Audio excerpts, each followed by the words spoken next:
Welcome to the College of Complexes. I think you can hear me now. Can you hear it? Fine. Okay.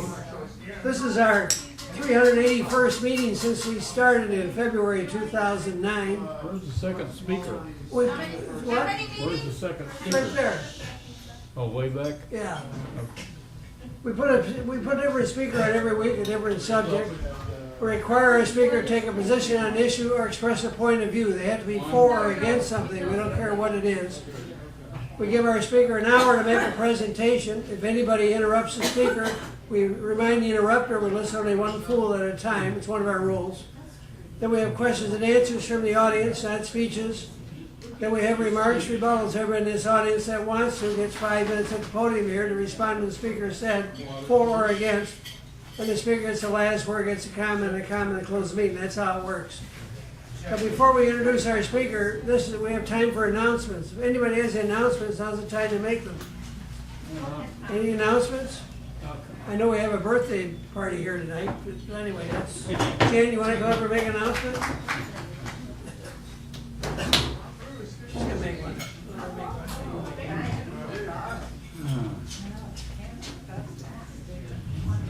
It's time to rhyme. Well, maybe not. Okay, so my friend, it's his birthday, and this is a surprise. He didn't know other people were coming. And his name is Bruce Shartove. He's a superb architect. I mean, like, he's worked with the best of them, like IMPI, whatever, he did the City Hall, etc. And he's a nice, good guy, and there's some more friends of mine at the table, and there's some others I thought were coming. I found out a couple of hours ago that I put, like, the wrong date, the right day, but not the wrong something. So we'll just have to have him come next week, and we'll just celebrate then. So I'm Jan Naxon, y'all see me here. Look forward to the speaker. It's always interesting for all the new people to hear different viewpoints. And we'll have an opportunity, you may not have heard the format after our speaker speaks, for an hour long. He gets the longest time, 45 minutes to an hour. Up to an hour. Then we'll have about half an hour of Q&A. So you can ask any question. He's got to answer them. And then if anybody wants to get up and say anything for a few minutes, 3 to 5 minutes, about the topic, either side, or something neutral, or something personal, but usually related to what the topic is. The topics today are actually multi-topics, so we'll have more to choose from today. So enjoy. I've really enjoyed coming here on and off for, I don't know, 8, 10 years maybe? And I think if we all bring some people, like I did today, we'll really have it really good going. Alrighty? So everyone bring people.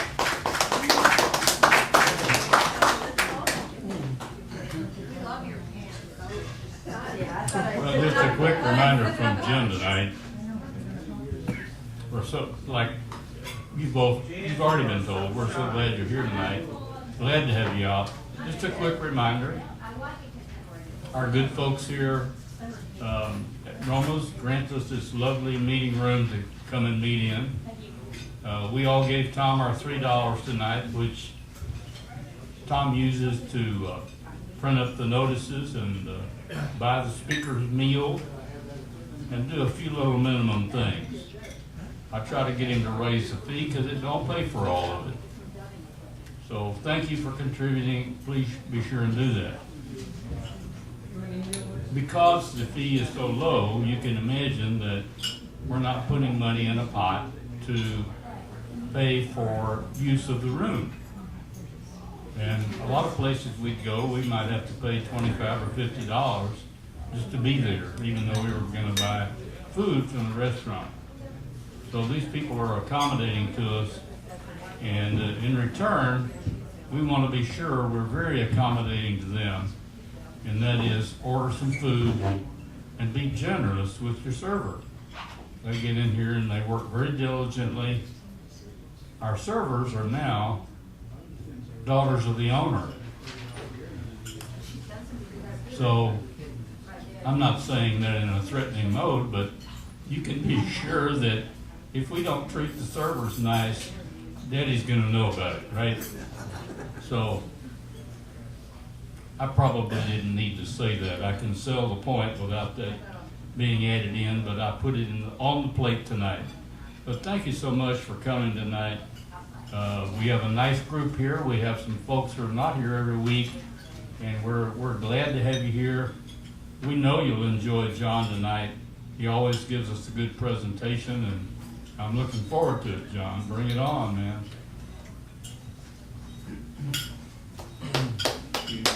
Just a quick note here.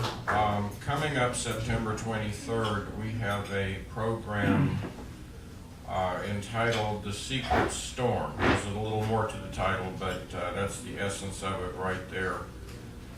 We've just been through Harvey and Irma. I assure you, you have something to learn from the talk that's being given here. I'm surprised somebody hasn't made a movie about it. Just an incredible experience of a typhoon with 185 mile per hour winds for 12 hours sustained. So if you're an occasional visitor to college, believe me, you want to be here on the 23rd. It's quite a story.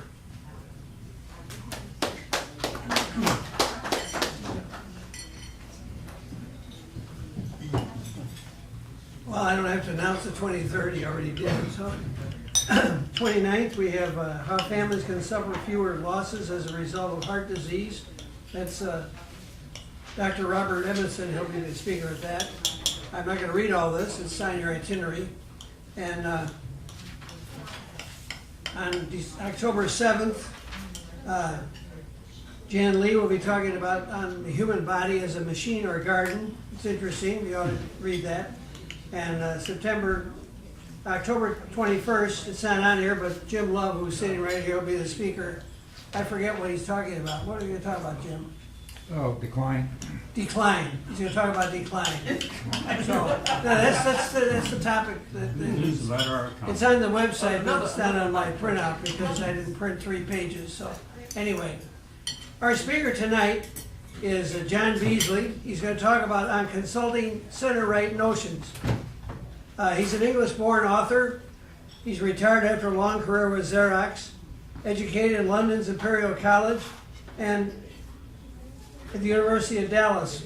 He has several degrees, including a PhD. He will discuss current right-of-center renditions of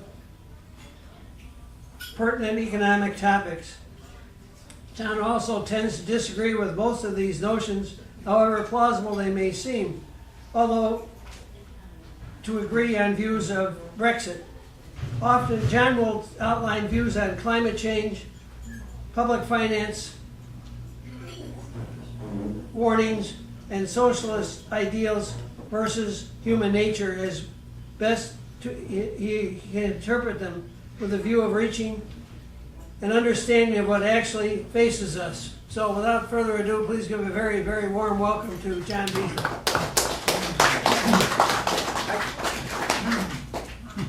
Get out of your way. Ah, yes. So very Yes, right.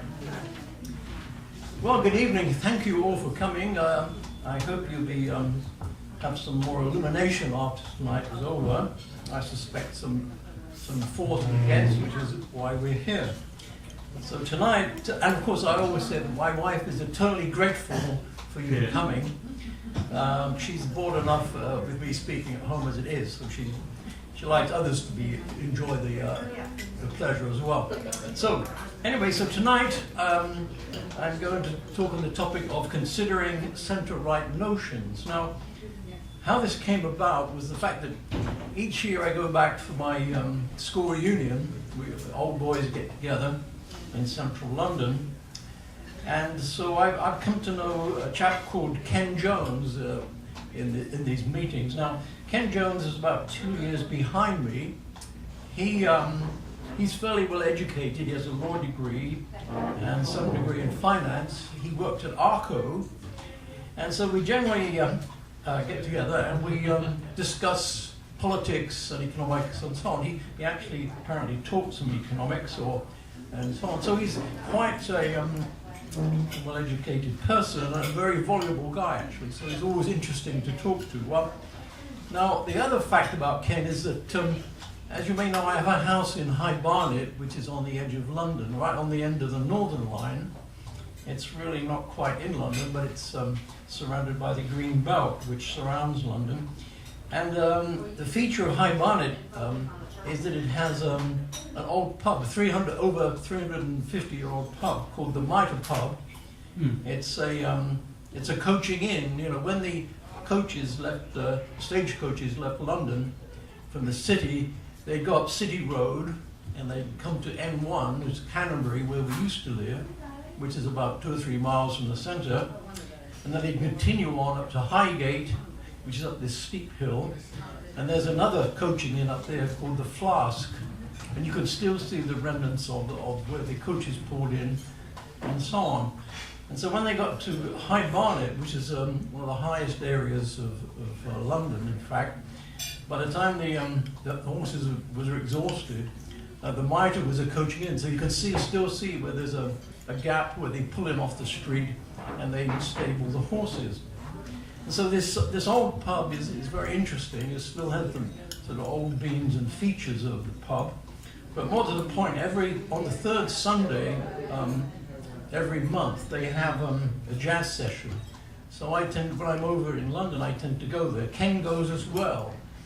And so the third Sunday in August, this last August, Ken was there. So we got chatting, and I said, well, Ken, I'll be here next week. And so he came again, and I said, well, next Tuesday I'll be going back, it'll be my last meal here, so why don't you come and join us? So he did. So we got chatting, and so Ken gave me some of his papers, and which are fairly right-wing. Now, you know, so I thought I would present Ken's views as if they were my own, so to speak, and then I'll give what I think about such things. They're very similar, really. We have a left and a right wing in England, just as you have here, with similar notions. So let me get started. The first one Ken wrote about was man-made climate change. And so Ken's feeling about that is that if you create belief in a theory, then the facts will be created themselves. You see. So that was his feeling about that. Now Ken was responding to a British government panel on climate change. It was called the British Intergovernmental Panel on Climate Change. And of course this panel met a few years back and predicted there would be serious climate problems. Now Ken sort of disagreed with this, while admitting that the climate over the last 100 years had warmed up by about 0.6 degrees. But he says, well, over the last 15 years, there's been an increase in CO2 in the air, but the temperatures don't really seem to have gone up too much. So, and he also pointed out that this agreement on climate change, or man-made climate change, is not unanimous. He points out that a fellow called S. Fred Sanger, who was emeritus professor of environmental science at the University of Virginia, who says that there is no outright proof that humans have added to climate change, or in any way caused it. Another individual he cites is Dr. Richard Linton from MIT. He's professor of atmospheric science there. And he points out, this chap, that this report by the IPCC is really a political report and not a scientific one. In fact, he claims that it's really promoting a political agenda rather than science. Now in England, the UK Meteorological Office has a centre called the Hadley Centre, which in fact convened this meeting.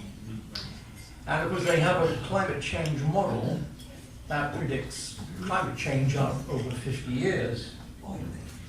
And so Ken says, well look, we have to wait 50 years to prove if they're right or wrong on this topic. And of course he says that computer models are just models and are not necessarily accurate. Now, the Hadley Centre, in fact, was set up by the infamous Margaret Thatcher, who I've talked in the past, to look into the subject of global warming and climate change. She was actually really trying to build a case for nuclear energy, see, so always trying to promote that. But anyway, when she was told that there was, this was back in the 80s, of course, because Margaret's, rest her soul, is dead now. So when she was told that there was no real evidence for man-made climate change, she dropped the notion. But of course, Ken points out that the left wing took on the topic of climate change, which they could use to promote an anti-growth agenda and an anti-capitalist agenda by using this aggressive moralistic campaign which expresses concern for the future of humanity. So also can reference this, the US Senator James Inhofe, who questioned that with all the hysteria, all this hysteria, all the fear, all the phony science, could it be that man-made global warming is the greatest hoax ever perpetrated on people? Anyway, so that Ken's conclusion was that why we should not give way to this eco-lunacy and engage in ruinous spending only to look gullible in the future. So what's my comment on this? Well, my personal comment is that, you know, I'm not a climate change scientist. So I really have never gone to the mathematics and wondered was this increased by man or not. And frankly, it's irrelevant because I think there are more pressing concerns about what's going on. And the first one, of course, is geopolitical. And so the fundamental question is, we blame man-made climate change on using fossil fuels. So the geopolitical question is, should we be so dependent on oil? So what about that? Well, of course, we know that roughly 15 years ago, we invaded Iraq, principally because there were no weapons of mass destruction. Nobody in his right mind would believe that. But Cheney got together with a gang of oil people and decided they wanted to have access and control of Iraqi oil. And Iraqi oil Iraq has the second largest reserves in the Middle East. And so after 15 years of being there, and of course we're still there, and I remember a certain character called Paul Wolfowitz, who proclaimed at the time that America would gain money, it would pay for itself. You see. And so with all that, a couple of $1 trillion later, I think he's proved wrong. No. Now, if you, I remember the other week,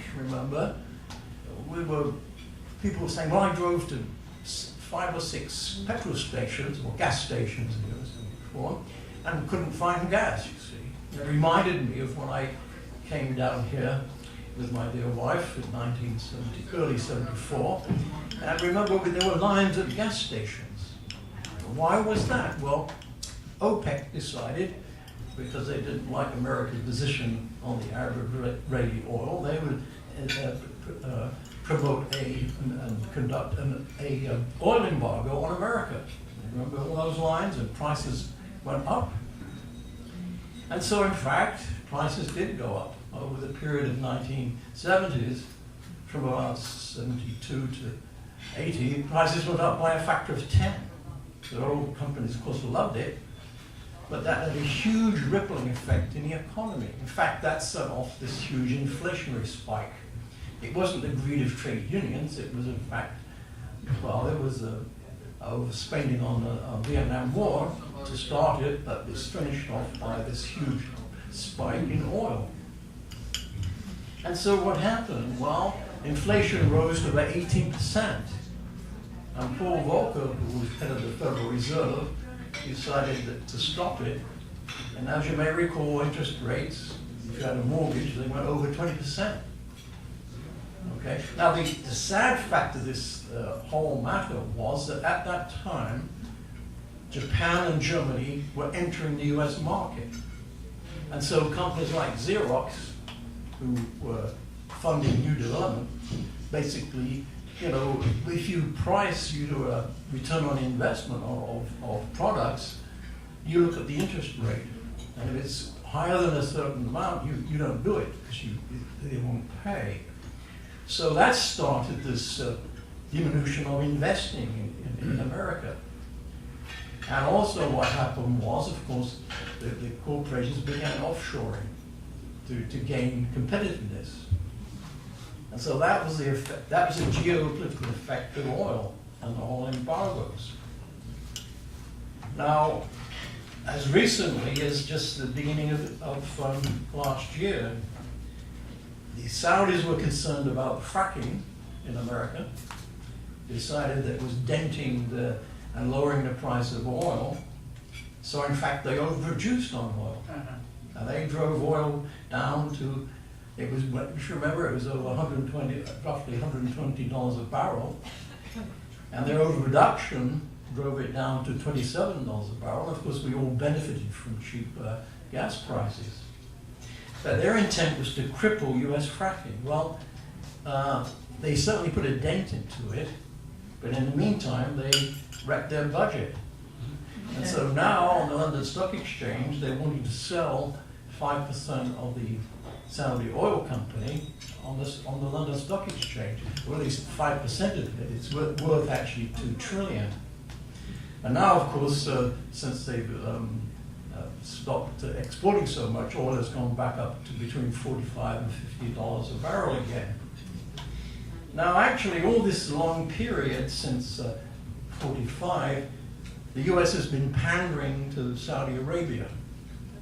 Okay? In fact, Roosevelt, actually just about 2 or 3 months before he died, met with King Saud on a warship in the Arabian Gulf to actually set the deal with Saudi Arabia, which would, the US would keep the Saudi royal family in power and supply them with weapons and so on. Now, the Saudi royal family, of course, in order to control the masses, actually put in place a series of madrasas, that's to say religious schools called madrasas, in places like Afghanistan, Pakistan, and it's a very extreme form of religion, of Islam, out of which has come Al-Qaeda and the Taliban and now ISIS.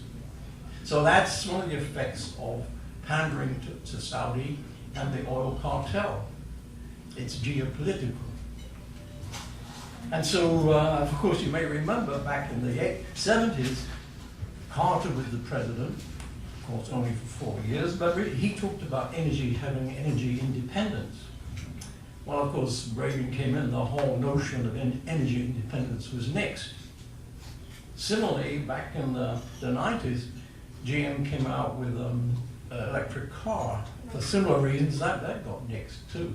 But we could have had electric cars far sooner had we chosen to. Now, on the economic front, which is my main interest and concern, the imported oil is still a major factor in the trade deficit. Now, the important thing to remember about trade deficits is they have to be paid for. All these cheap goods have to be paid for. And the only way you pay for it is by selling assets. So you sell government bonds, and you sell your industries, and so on and so forth. They have to be paid for. So where does oil fit into this scenario?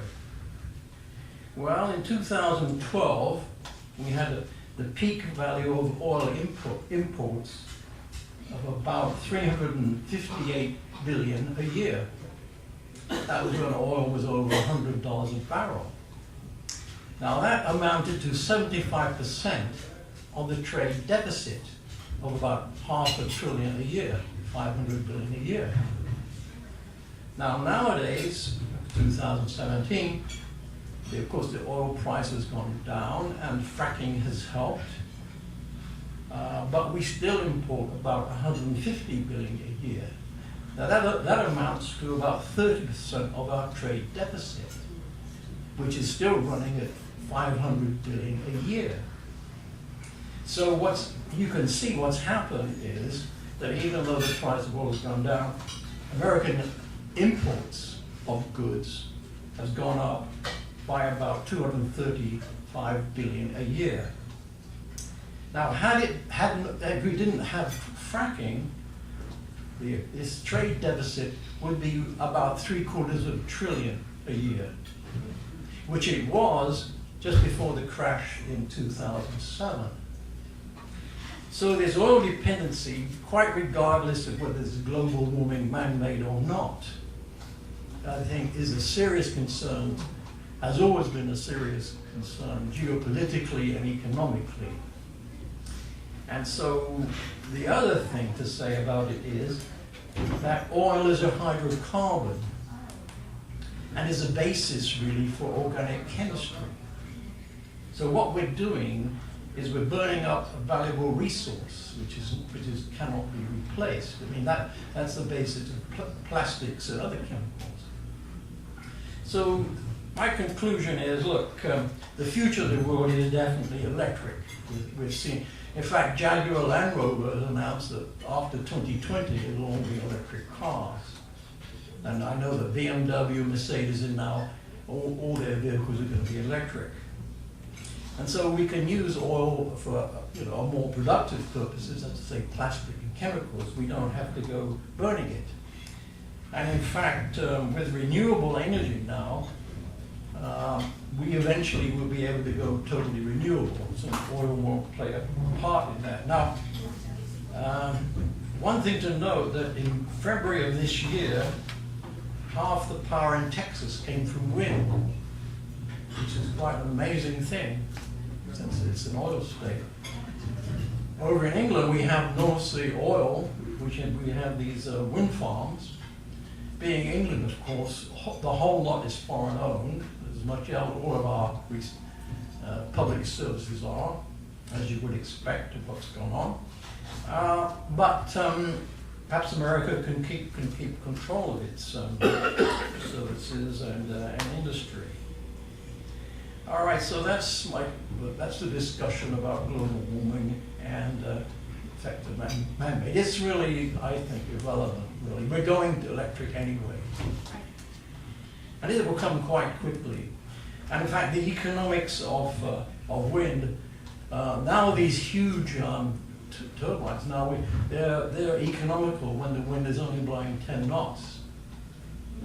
I mean, and these are enormous. I mean, they're huge. They're almost as big as Trump's skyscraper in New York. Okay, so the second topic that Ken was concerned about was public finance warning. So Ken's main thesis is that the high public spending absorbs too much of the national income and thereby reduces funds available for investment, and therefore growth is reduced. And he cites the following statistics, which is these are UK statistics, that in the 1990s, growth was about 3% a year, and the government spending as a total of GDP was about 37%. In fact, that was the lowest, but never mind. Now in the decade of the 2000s, the growth rate has been about 1.5%, and the government spending has increased to 50% of national income. So Ken says that, what have we got for this increased spending, and was it really worth it? And of course, it wasn't. Also, he cites an OECD report, which is the Organization for European Development, that from the 60s to the current day, the growth is always inverse to government spending. So the more government spends, then the growth is lower. He also cites James Quarty, who is a professor of economics at Florida State University, he also says that government spending, if it's 60% of the GDP, then growth is lower than 1.5% a year, whereas if it's only 25% of the GDP, then growth is more than 70%. And so this conclusion is, well, higher government spending reduces growth. And Ken's view is the optimal spending should be lower than 35%. Ken furthermore says that business, of course, if it misspends, it goes out of business, whereas if government spends, it just raises taxes and goes on its merry way. So Ken's view is that, of course, there's been a fairly high degree of public spending in Britain after the war, and Ken says this cannot be maintained. We have to cut social provisions, and in order to create social equality. And so Ken's view is we must open up the market to create wealth and more social needs. We can have more spending for social needs by a more efficient economy. So what's my comment about this? Well, what Ken was really doing here was justifying the austerity program that the Tory government, the right-wing government, has been engaged in since 2010 to current day. Because they've been cutting and cutting and cutting. In fact, I go up to Barnet Library, it's shut. The local police station is shut. Fire stations have bought the whole fire fleet of London's been sold off, right, for £1, because we sell all our assets. So that's what's, austerity is really, the disabled have been, their funds have been cut back. The cities, because just like here, when federal government ships money off to the state, similarly the British government sends money to the counties and so on, that's been cut back. So we just can't fund our parks anymore and do the things like garbage collection that you would expect a civilized country to do. So really this outpouring of Ken's is to do with trying to justify austerity. So anyway, so what I'd say to Ken, if you here, there are lies, damn lies, and statistics. And with statistics, of course, you may have statistical correlation, but in reality, this does not mean these things, there's an actual relationship. It can be purely accidental. Now, one of the more famous things in economics was the statistical correlation made by Stanley Jones, who was professor of economics at University College London in the 19th century. And he correlated the 11-year sunspot cycle with economic trade cycles. Now his theory was that, of course, the sun and the sunspots, there's either an increase in luminosity or a decrease, you see, with the sunspots. And so this then gave rise to bad harvests and good harvests. And so obviously his trade would go up and down. Now, this theory seemed plausible, but of course the Industrial Revolution was well underway, but anyway, these trade cycles continued on right to the end of the 19th century, and in fact has been going on ever since. And in fact, the first person really to tackle, come up with a plausible theory of trade cycles was the famous Karl Marx. I won't go into his theory, but he was the first one to come up with a fairly plausible theory. I don't really agree with it, but anyway. So the question was, does high government spending lower growth? Well, during the period that we call Le Trente Glorieuses, from 1945 to 75, we had fairly high government spending, and we had fairly decent growth. Everybody seemed to be employed.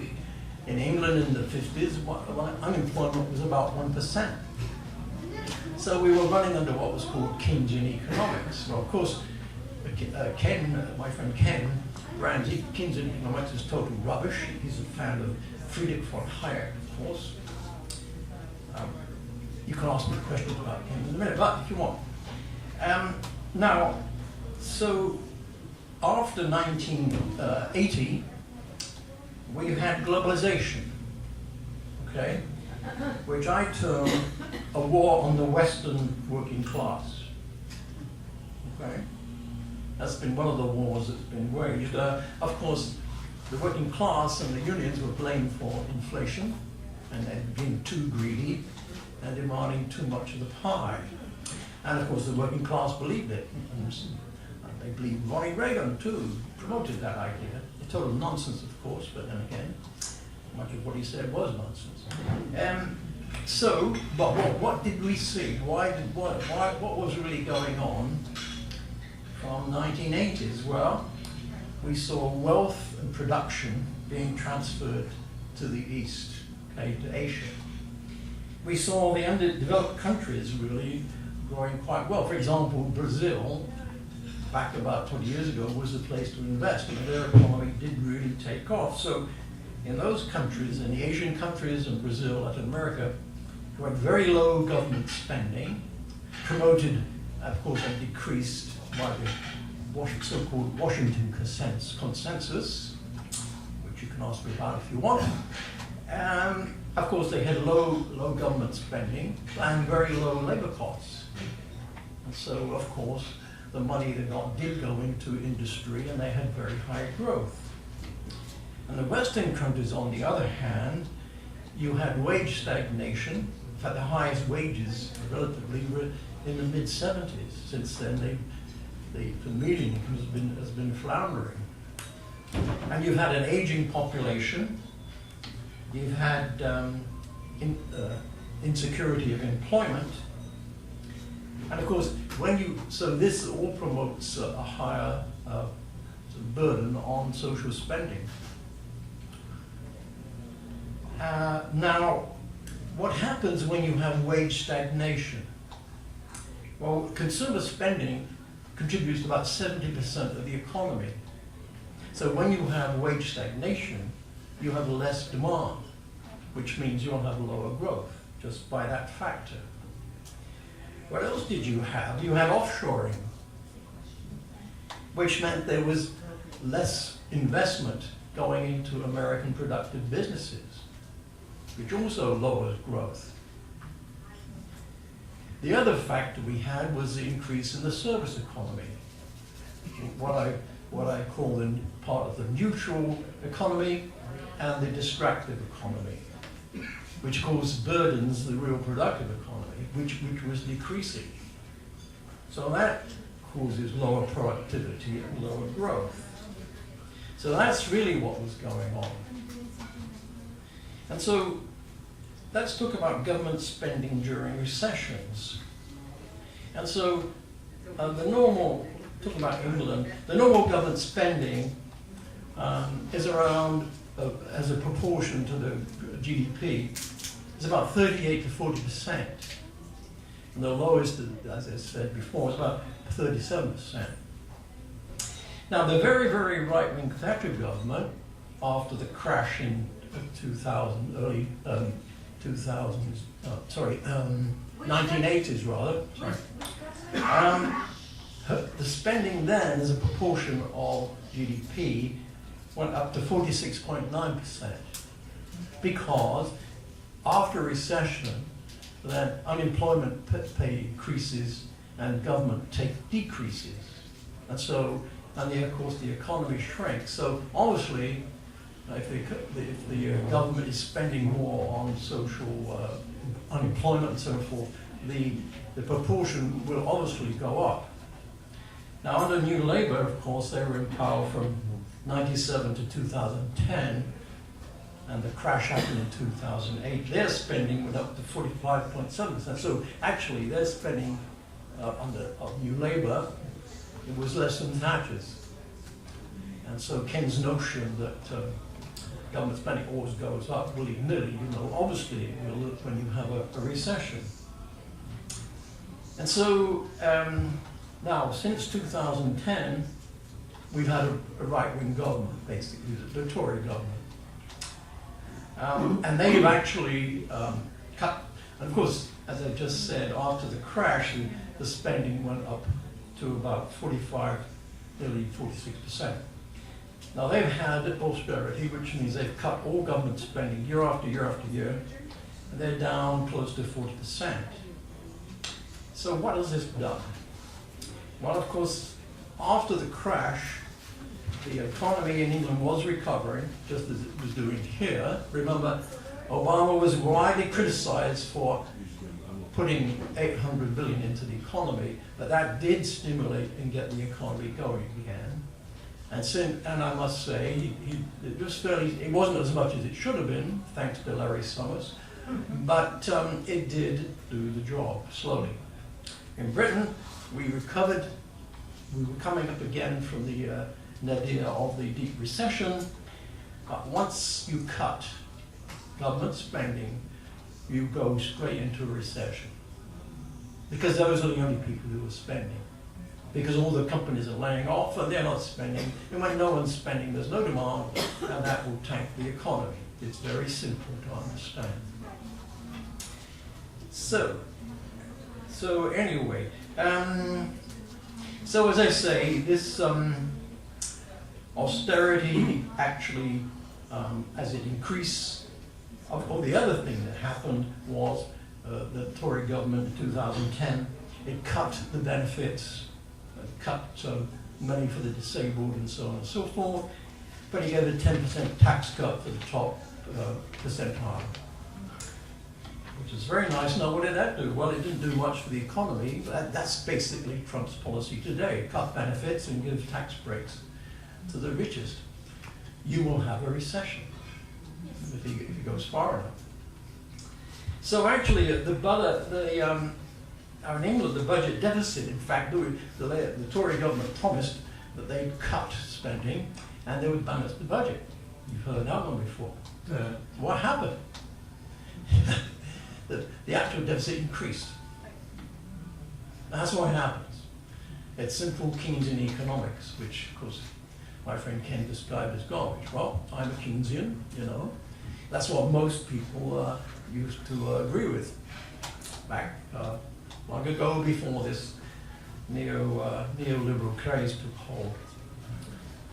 Now, the last thing, the other thing is this we've had is what I call a financial services malfunction. So what we've seen is a reduction in all financial regulations, like a bonfire of regulations. So what has that done? It's promoted the most astounding greed you've ever seen. And in England, the financial community accounts for about 5% of the economy, and they take about 30% of the income. So, and their competence is atrocious, I'd say.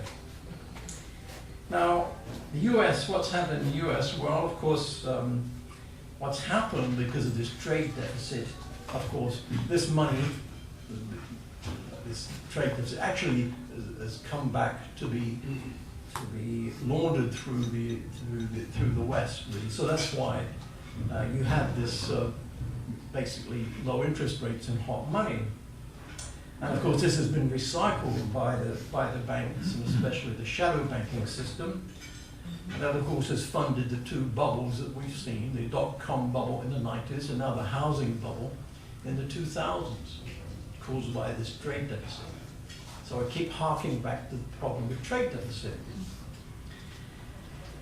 And of course, what's happened is we've, in the UK, of course, this money has gone mostly into the real estate sector and not gone into investment in business.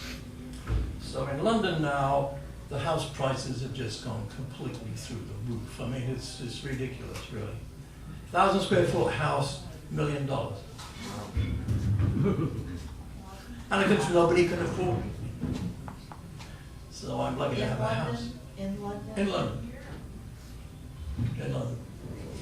If you really want to go to town, go to One Hyde Park, and you better have $50 million in your pocket to buy a nice apartment. Now, what's happened with the banking sector, certainly in England, only 5% of their money goes to business. Now, in Germany and France, it's more than 10%. So, and in fact, it's a similar situation over here. We're not investing in R&D anymore, and not promoting investments in the productive part of the economy. Now, another, what I'd say is a misconception of the fact that the government crowds out investment by overspending, which is what, and therefore it crowds out the bond market, which would go to funding corporations. And that was Cameron's reason why we had to have austerity, because we were worried about the bond market and being investment. Well, of course, the government does not control the money supply or interest rates. It only controls fiscal policy, government spending. The money supply and interest rates are controlled by the central bank. And so what, in fact, has the central bank done? It's flooded the banks with money in trillions of dollars. Now, what we know has happened here in America, the banks basically were flooded with money with the notion that the banks would spend it on and invest in small business and so on and so forth. No, they didn't. They turned around and put it back into the Fed at a high rate of interest. So they were giving money from nothing and making lovely money.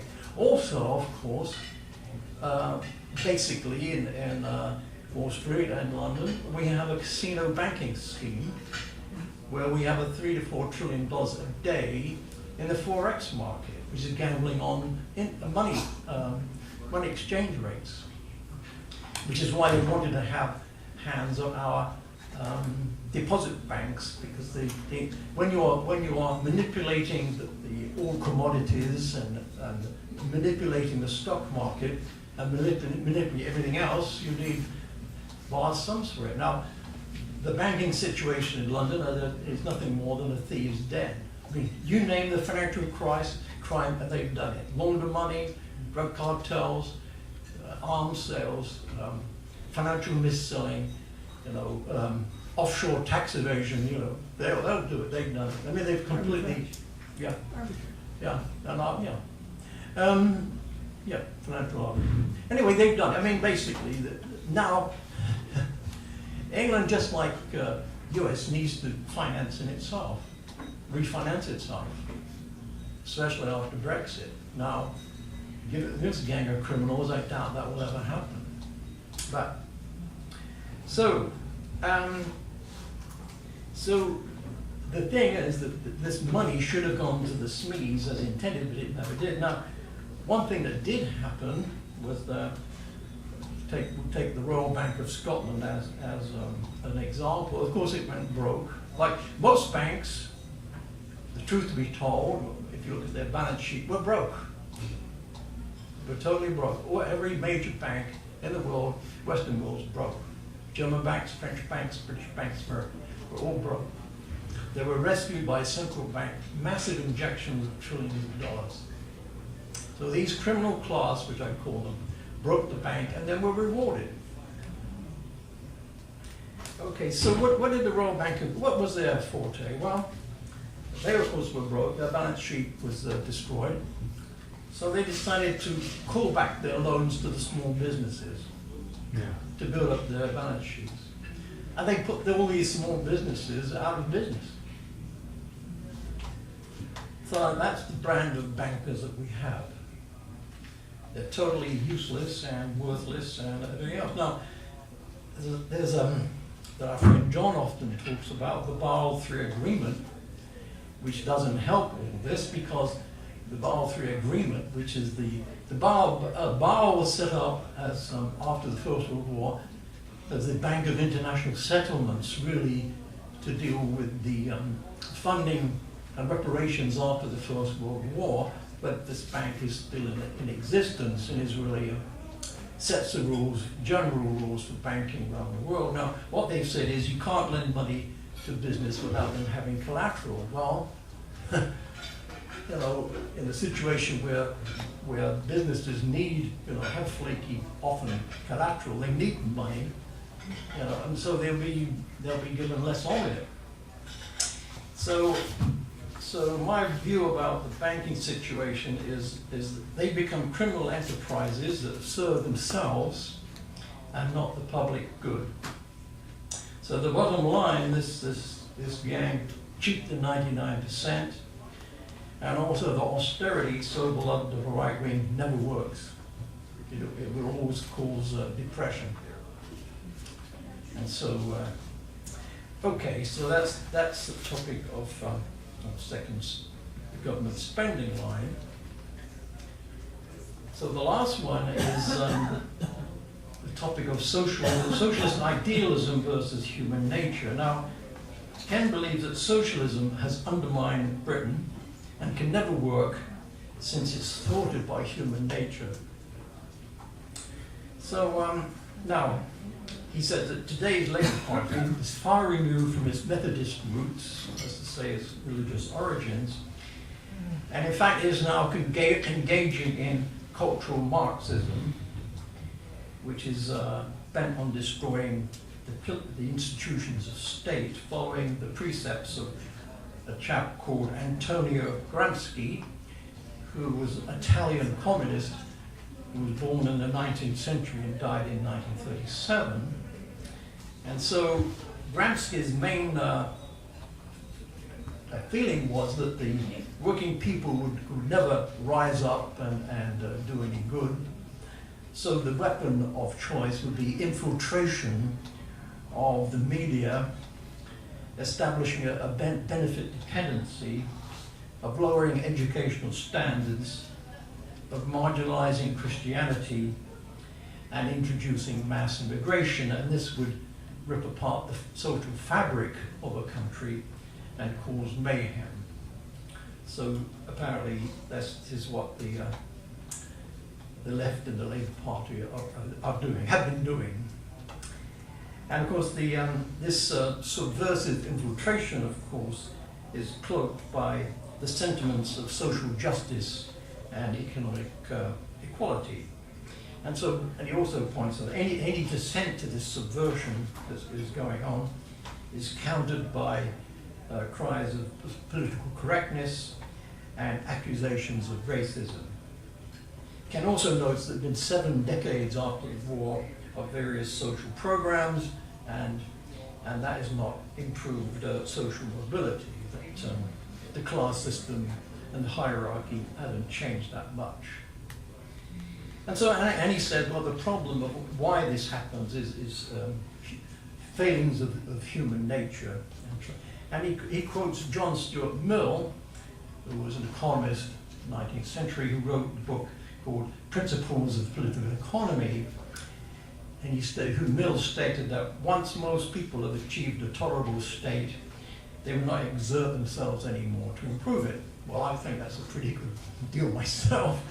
I mean, there is family, and there are other things rather than working for 7 days a week, 24/7, which some chiefs in Xerox were heavily promoting one day.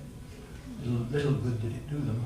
Anyway, and then always he quotes J.K. Galbraith, who felt that egalitarian socialism was unachievable and unrealistic, and that Ken's feeling is that income is gained through the aggressive pursuit of entitlements. And of course, people weren't taking responsibility for their own well-being, and that social policies enslaves rather than liberates. And he quotes Voltaire saying that policies favor prejudice rather than promoting goodwill. And so a market-based economy can never guarantee equal outcomes, and the bottom line is the government are powerless to intervene against these cultural and social forces of human nature, and that socialist idealism is doomed to failure. So what's my comment on that? Well, during the 30 years that I defined earlier, in the UK, the welfare state was still intact. We had social housing, we had social education, and social health care. In the US, we had our own version of social programs. We had those lingering on from FDR, Social Security. These were later enhanced by LBJ, healthcare, Medicaid, and also civil rights. So America had its own share of social improvement. And basically, in both countries, you had the living standards rose continuously and fairly substantially. And so, what's happened since the 80s? Well, since the 80s and present, the UK basically has had a right-wing Tory government, or what you'd call a Tory-light government. That's to say, the Blair government, New Labour, is really a Tory-light government. So, let's see, just on the page here. So in the UK now, the welfare state is just about being completely dismantled. We no longer have free education. We no longer have social housing as it used to be. There is some, but the price of it matches what you could buy on the open market. And the healthcare system has been cut back so much that you have long waiting lines, and basically what they want to do is diminish it so much and sell it off probably to an American corporation. That's the plan.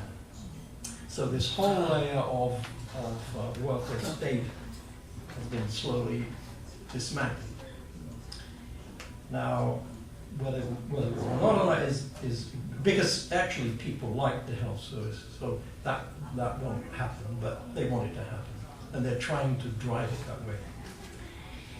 And also, in England, the economy has been weakened by government actions, which I won't go into. And in the US, I think since the 80s, we've had fairly right-wing government.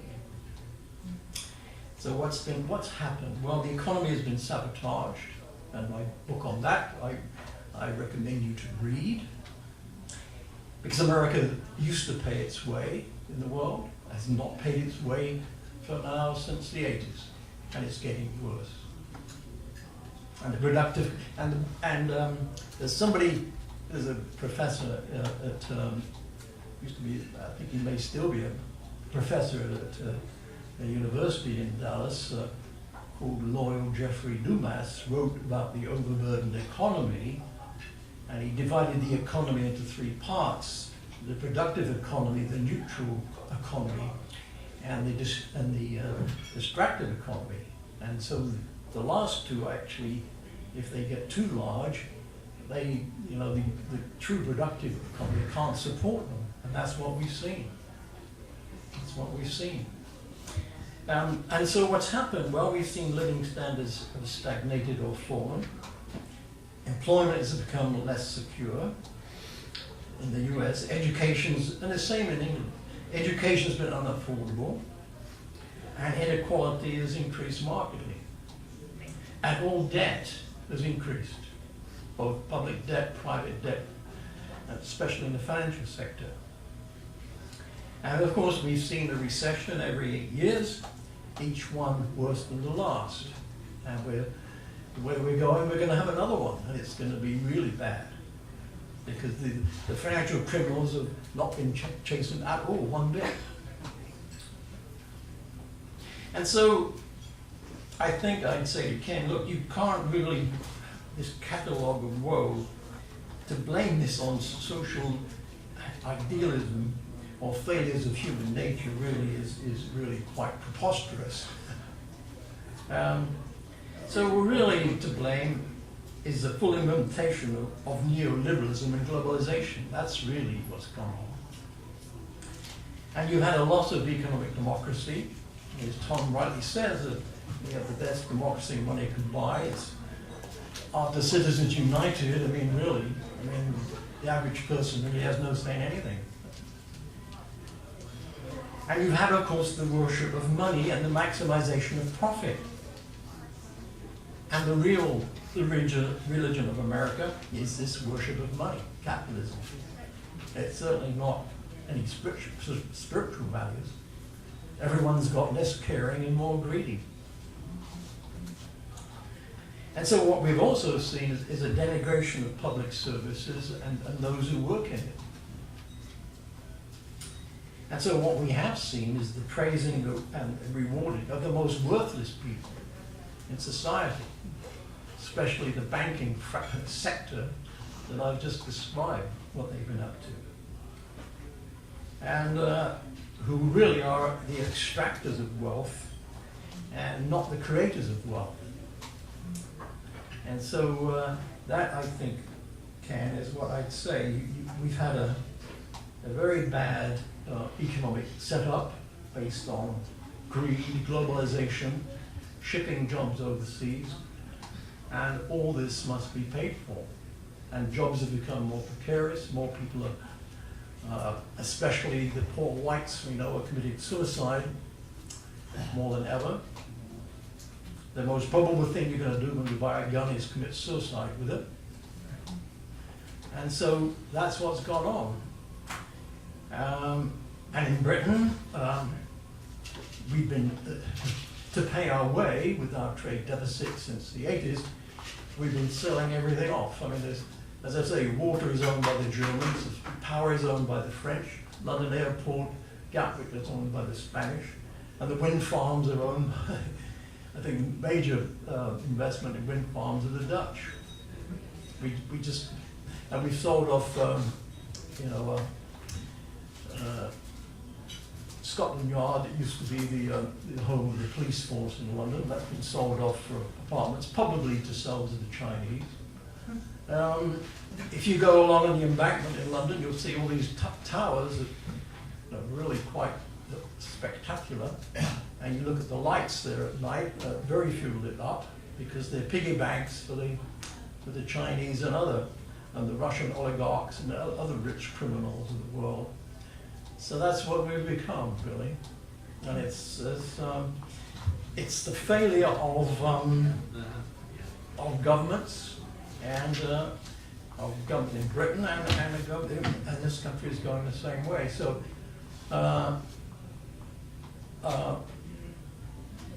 I've always recommended, I've given my policy prescriptions, which I won't go into tonight, but basically I believe in economic democracy. I believe in proper finance, and proper funding of business, and more new business. We want business so that every boy and girl will have work to go to, is trained for it properly. And if we believe in children and the future, we should fund our kids, not load them up with debt. I mean, all my education in Britain was paid for, all of it, all my degrees, everything. But it was very selective. Only 4 or 5% went to university when I was young. So the school I went to was a privileged school, very selective, and so on. But without R&D and without making sure that what inventions America, Britain does have, we just don't give away to the Chinese just on a lark, which we seem to do. So anyway, that's my talk for tonight. I've said nothing controversial, and I invite your questions. Hold on, Jim. Okay, so I have some birthday cakes, like 4 cakes, and then some cupcakes and things. And so there's 4 different kinds, something for everybody. You take a small piece, a big piece. If you don't know, take a little piece of all 4 of them. And there's some cupcakes and things. So just help yourself, because we have enough for everyone to have, a few things. Thank you. Thank you. There are plates and. What happened? It's too loud. It's too loud. Number 3. Okay. Testing, 1, 2. That'll work. Can you hear it? You hear it? It'll be quick. I never heard you talk about like open borders in England or immigration. How does that work there? And then how do they handle like we have here, like we have people that actually take advantage of, you know, our entitlement programs here Yes. in the United States of America? Yes. A very similar thing, actually.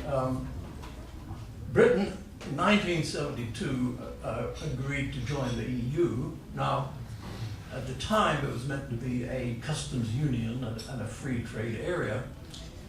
But of course, there were only about 12 countries then, and they were all Western Europe. Now, of course, it's been thrown open to 27 countries, and a lot of them, of course, were in the Eastern Bloc. And so, in fact, we had the crash in 2008. But relative to what happened in Europe, because of the mismanagement of the Euro area, because Britain was not in the Euro, England was not in the Euro. And so it could control its monetary system and fiscal spending, which Europeans couldn't. Therefore, countries like Greece that were in the Euro couldn't devalue because they were tied to the Euro. So they were stuck. Now, Britain could, and also, therefore, it kept employment up relatively. And so what happened was, because one of the four pillars of the EU is a free movement of labor. So we basically, in a country of 65 million, we had about 5 million people pouring in, you know. But again, appearing and signing on to the welfare state, so on and so forth. So yes, that was partly, and of course, when you have that number coming in, you have a huge huge supply of labor, which drives down wages. And in a country that was losing its manufacturing base all along, this made it worse. And so people basically said, well, we've had enough of this, we've had enough of austerity, we've had, so they voted for Brexit. In point of fact, actually, England imports more from the Euro area than it sells. And so the Europeans dance about for the Euro area saying they can punish the country. But in point of fact,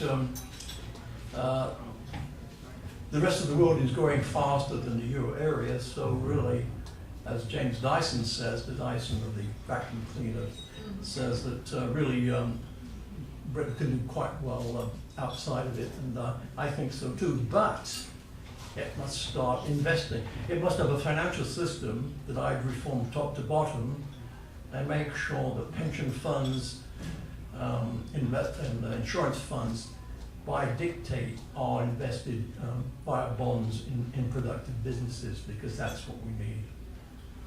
And that's basically what this country needs as well. Well, John, Okay. Yes, sorry, John.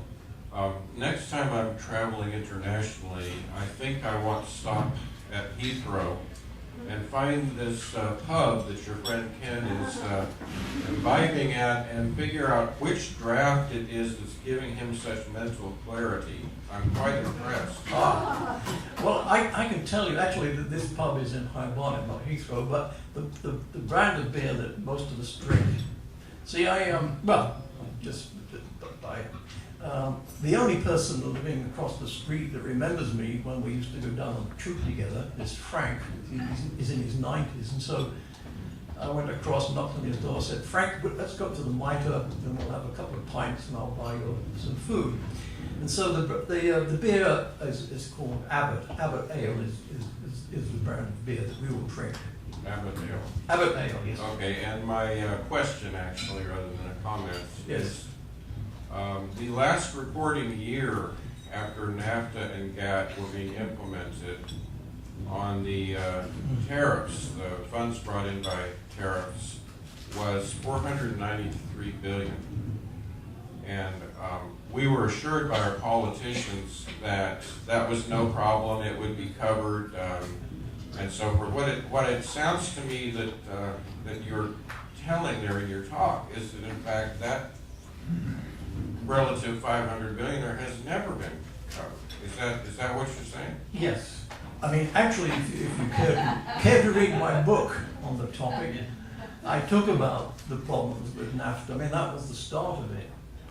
Which is why I say that basically you had two parties, Democrats and Republicans alike, that favor these trade deals that have done a great damage to the economy.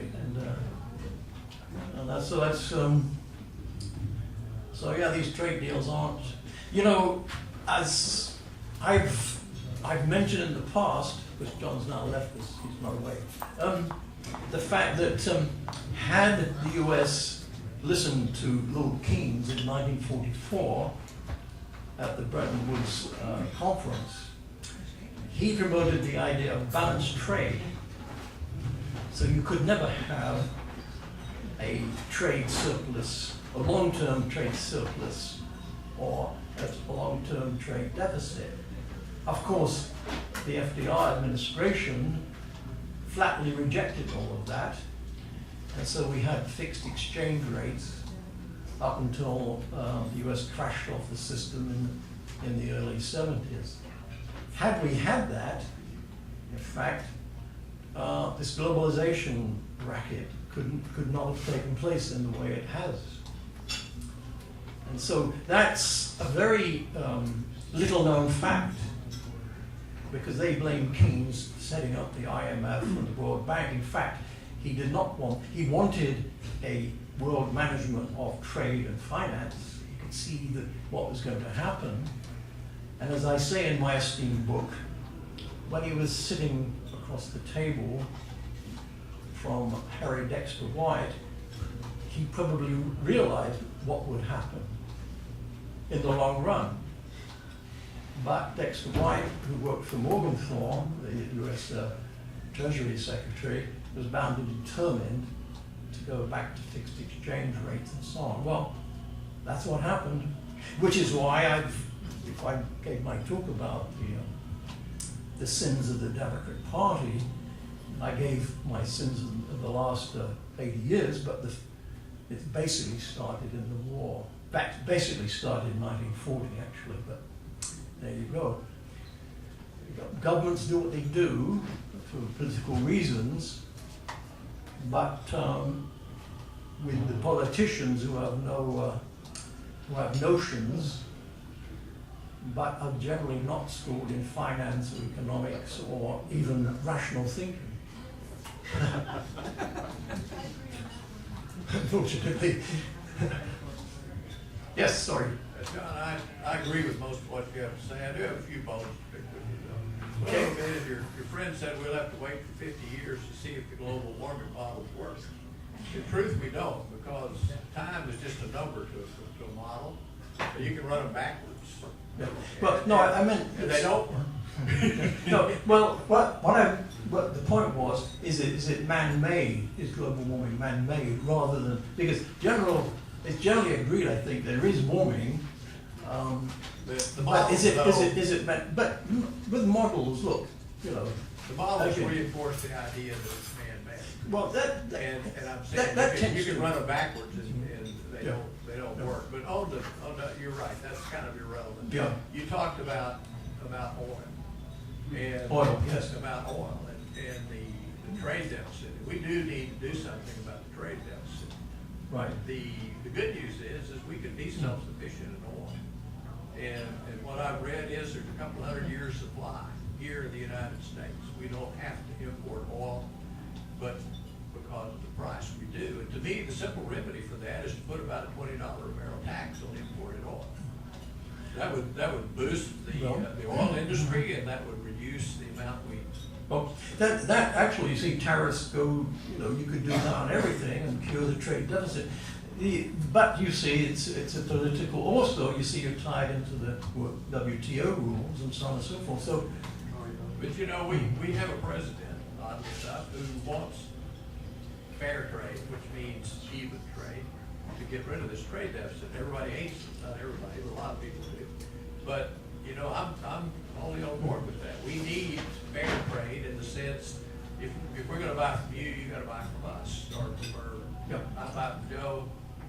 Well, yeah, yeah. But, you know, we do need fair trade. And one of the reasons is that this trade deficit sucks money out of the US economy. And like you say, it comes back buying our assets, which doesn't stimulate our economy. And we need to do something about that. And by the grace of God, we've got a president who at least talks like he's gonna do something about it. I haven't seen anything yet. Well, he Hopefully talks. will. Yeah, he talks a good game. I mean, look, he has said some of the right things, but you know, look, there are several ways of curing the trade deficit, and I've enumerated them in other discussions. You can do it by diktat, as Helmar Schacht did in Germany, Hitler's Germany. I mean, he balanced the trade by diktat. So you could do that. You could have tariffs, but then the problem with that is then you get counter tariffs and so on and so forth. So now Keynes' method was really to have international currency, whereby when you had a trade deficit, your currency was devalued, and the surplus country, their currency was increased. So you see, that way, and this would go every, say, 6 months or 9 months, so you'd have stable currencies with periods of adjustment. That would actually, because, you know, you can't, I mean, if I want to buy a Rolls Royce and it goes up to $1 million, I won't buy one, you see. Not like I buy one anyway, but can you see what I mean? You know, so by changing the value of currencies up and down, both the creditor and the debtor, which was Keynes' plan, you can have balanced trade. And that was his proposal back in 1944, as I say. And he also said that the IMF would be a central world bank, be able to create funds. And so, anyway, I gave a talk once about this, but there are many ways to do it, but you can't go on selling off your assets. I mean, US has been doing that, UK has been doing that now since, you know, basically nearly 40 years. But if you don't have a giant trade deficit to drain off the money, you can't pour money in through deficit finance without generating runaway inflation. Well, you know, inflation is a different problem from the trade deficit, but that's a whole new different topic. But you see, basically speaking, you know, as I said, this chap Jeffrey Dumas talked about what happens if you have too many extractors from the economy, like the military-industrial complex, for example, and the overburdening of bureaucracy, taking money out of the productive economy. But we've basically been destroying the productive economy. We just don't do research as we used to. The big companies like RCA and so on and so forth, Bell Labs used to be a hive of spending on R&D, as was Xerox and companies like that. They just don't do that much anymore. So, you know, it's a very, very serious problem, and I've not heard of a good answer to it from any parties or any politicians. I've given my solutions, but who am I, you know? John, Yes. I have a friend traveling in the UK right now, and today she put on Facebook that she went to change money, and the exchange rate had plummeted. I don't know if you were aware of that for today, because it's current news. Even if not, what would be the cause of that? Well, I think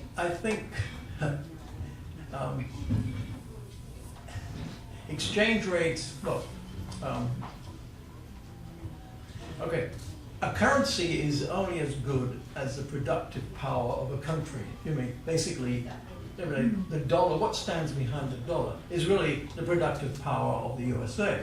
Now, when you have a situation that sort of frightens the markets, and so you frighten the ability to invest, okay, and make things more uncertain, then the outlook is lower investment and so on, and that weakens the currency. Now, the other thing that's gone on today, I think, is the fact that they're always, like here, saying, well, we're going to, like the Fed is going to increase interest rates. Well, that will push up the value of the currency. So there are many, many factors at play here, but the biggest factor is just the gambling casinos of London decide that they're going to manipulate the currency, which they do on a daily basis. Like they manipulate all the value of stocks, all the value of currencies, value of metals and everything else. They're all manipulated. Which is why, by the way, the FDR in 1933 prohibited shorting the market. The market had to, it was called the uptick rule. You could only short the market if the market was going up. And that was abolished 2007 by Christopher Cox, George W.'s appointee. And guess what? Next year, in the market, you had the biggest short that the market has ever seen. Isn't that a coincidence? I'm sorry if I've explained something. No, actually, these movements are quite common, and they're all driven by the money men and the banks.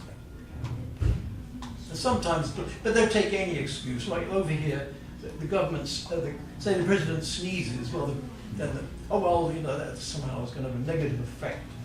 Even though the value of a stock is the present value of all these future incomes, none of which can be predicted. But if the president sneezes, then that puts a downer on the outlook for these investment streams, and so the stock would go down. You see, so it's a whole nonsense, really. The whole thing's a nonsense. John, you made the comment on white male suicide. You said Yes. the most probable thing you will do when you buy a gun is commit suicide. That's is that correct. just sort of an opinion thing? Or No, that's where did you statistics. Where did No. you get the statistics? Okay, there are about 35 deaths a year with guns. About 20,000 suicides with guns. Where could I find that? There's a study done by Angus Deaton, okay, look up his name, Angus Deaton. He did a study of the mortality and morbidity rate in America of 45 to 55-year-old people. And it showed that amongst Hispanics and black people, the rate of suicide and morbidity was going down. But amongst middle-aged whites, it's actually gone up. And that, I think, is purely psychological. That's happened because people are losing their status and jobs, especially in the Rust Belt. And that explains why Trump was so appealing, because he promised to hear their pain and do something for these people who had a legitimate gripe about what's gone on in the country. But I don't really think his policies will do anything, because giving tax breaks to the rich, it's especially to his real estate. I mean, that is not going to do a damn thing. There's far more. You have to do root and branch changes to turn the country about. I have no. I don't support any parties. I don't support in any country. In fact, in England, I voted for the Greens because at least I agreed with some of their policies. But as an economic policy that's going to actually do something on the economic, finance, and industrial front, I've yet to hear of a proposal from any of them. So you see, in Germany, I think I've been talked about this. In fact, my first talk was about economic democracy. Germany has a whole entirely different system of government, corporate governance and funding. They actually do things to mitigate this, and they actually have a trade surplus, and they didn't destroy their manufacturing base as England did and the US did. I mean, I suppose they're more patriotic and more nationalistic, perhaps. But the people in this country, the corporate leaders and the politicians, are just, with their American badges, selling the country out. I mean, it's appalling. You talk about Britain, we talk about United States. Like you talk about Britain has sold off their assets to foreign countries. Also, here in the United States, Apple is made in China. Proprietary information is in China with iPhones. I'm not particularly thrilled that the iPhone is manufactured in China, who has a history of corporate espionage, because in Richardson about 10 years ago, the FBI with the company there, they were stealing proprietary information. The Saudi Arabian company controls the port of Los Angeles. I have problems with that. We sell out, and I know it's about our government and our CEOs and stuff like that. I will be giving a talk about that. But how can we, what can be done about that? What does the average person in Britain, what does the average person in the United States do about this? It's simple. My solution is economic democracy.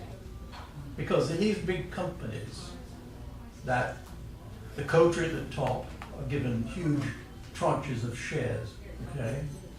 And so, they're there for the short term. When they get an offer, like ARM was a leading company, a chip design country in England, spun out of the University of Cambridge, recently sold itself off to Japan. Now, the founders could walk away rich, but all that knowledge and control now is under Japanese control. Now, it's these people, I mean, okay, they sell out, they make money, but the only people who have a long-term interest in any company are the working people in that country. The guys at the top have a very, very short time span. I mean, for example, say someone made me CEO of XYZ. I'd go in, I'd say, I was given, say, shares at $20 a share. So say $10 million worth. And I'd say, okay, well, how can I improve the share price? Well, I can fire a few people. I can sell off assets. I can sell off buildings and rent them back. I can cut out R&D. And for a time, and then I can present, Jim should have fallen asleep, but he would agree that I can pump up the books and make the earnings rate look great. And that will make... Probably won't.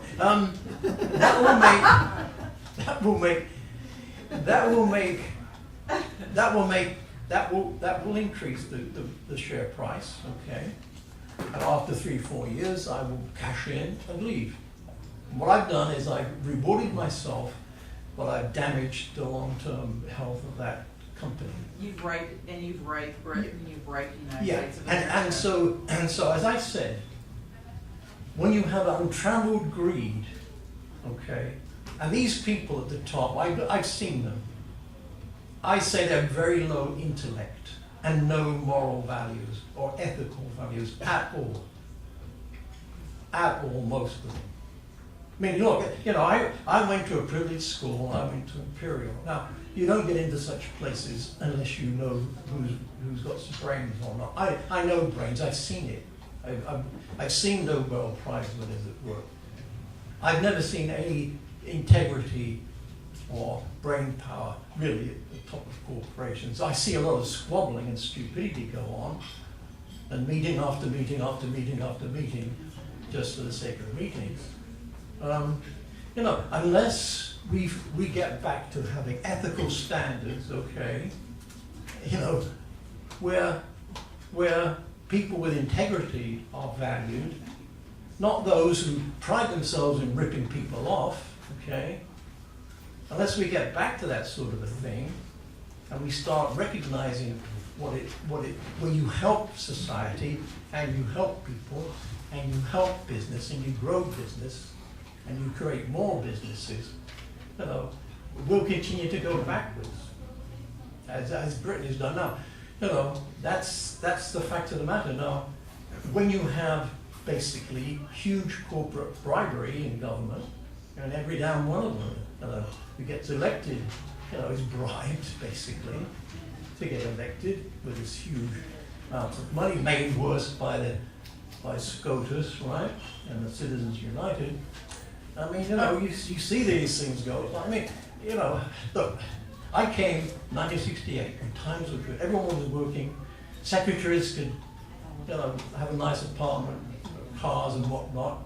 Everyone was working. You know, it was good. We couldn't believe it. And I watched the slow disintegration of this whole deal. And I can't believe a country can sabotage itself like this. It's quite amazing to me. And it didn't happen by accident. It was deliberate policy almost. And both parties have been party to it. Absolutely. Anyway. Well, John, I have a little bit of nitpicking to do here. Yes. And this is over the Basel III requirements. Oh, Basel III, yes. And I really honestly think from everything I've heard that the requirement for asset backing is upon the banks. Oh, yeah, no, it's no. The only reason they're requiring it of the borrowers is simply because they haven't really developed their asset base. So that, I mean, it's a little bit different than what you said. Well, but what it does though, it means to say you're not going to invest in risky businesses because they don't have an asset base. Because when a bank lends money, that asset really is on the bank's balance. And that's, of course, in 2008 when everything crashed, basically. I mean, it started way back in August 2006, I think, when BNP Paribas, the French bank, said basically we can't value our funds. I mean, because there are all these assets, real estate assets, we can't quantify the value of. And so basically the whole thing, they only just crumbled and crashed into the ground because of that. Well, one other matter here is, like Jim, I think I was dozing off at one moment during the talk, and something It's your privilege. Something went by where you were talking about billions of dollars, and so I wanted to put to you the question of Wachovia and the 380 some billion, 87 or 84 billion dollars of laundered money that they were caught with. Now, my question to you is this country a narco-democracy, as some people are saying? There is no doubt that the banks like Standard Chartered, and I'm sure other banks, laundered narco money. I'm sure of it.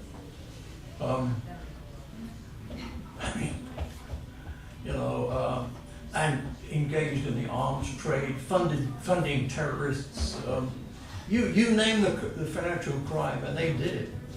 There's no question. And City of London was the leader of the pack, because basically after Thatcher there were no regulations in the City of London at all.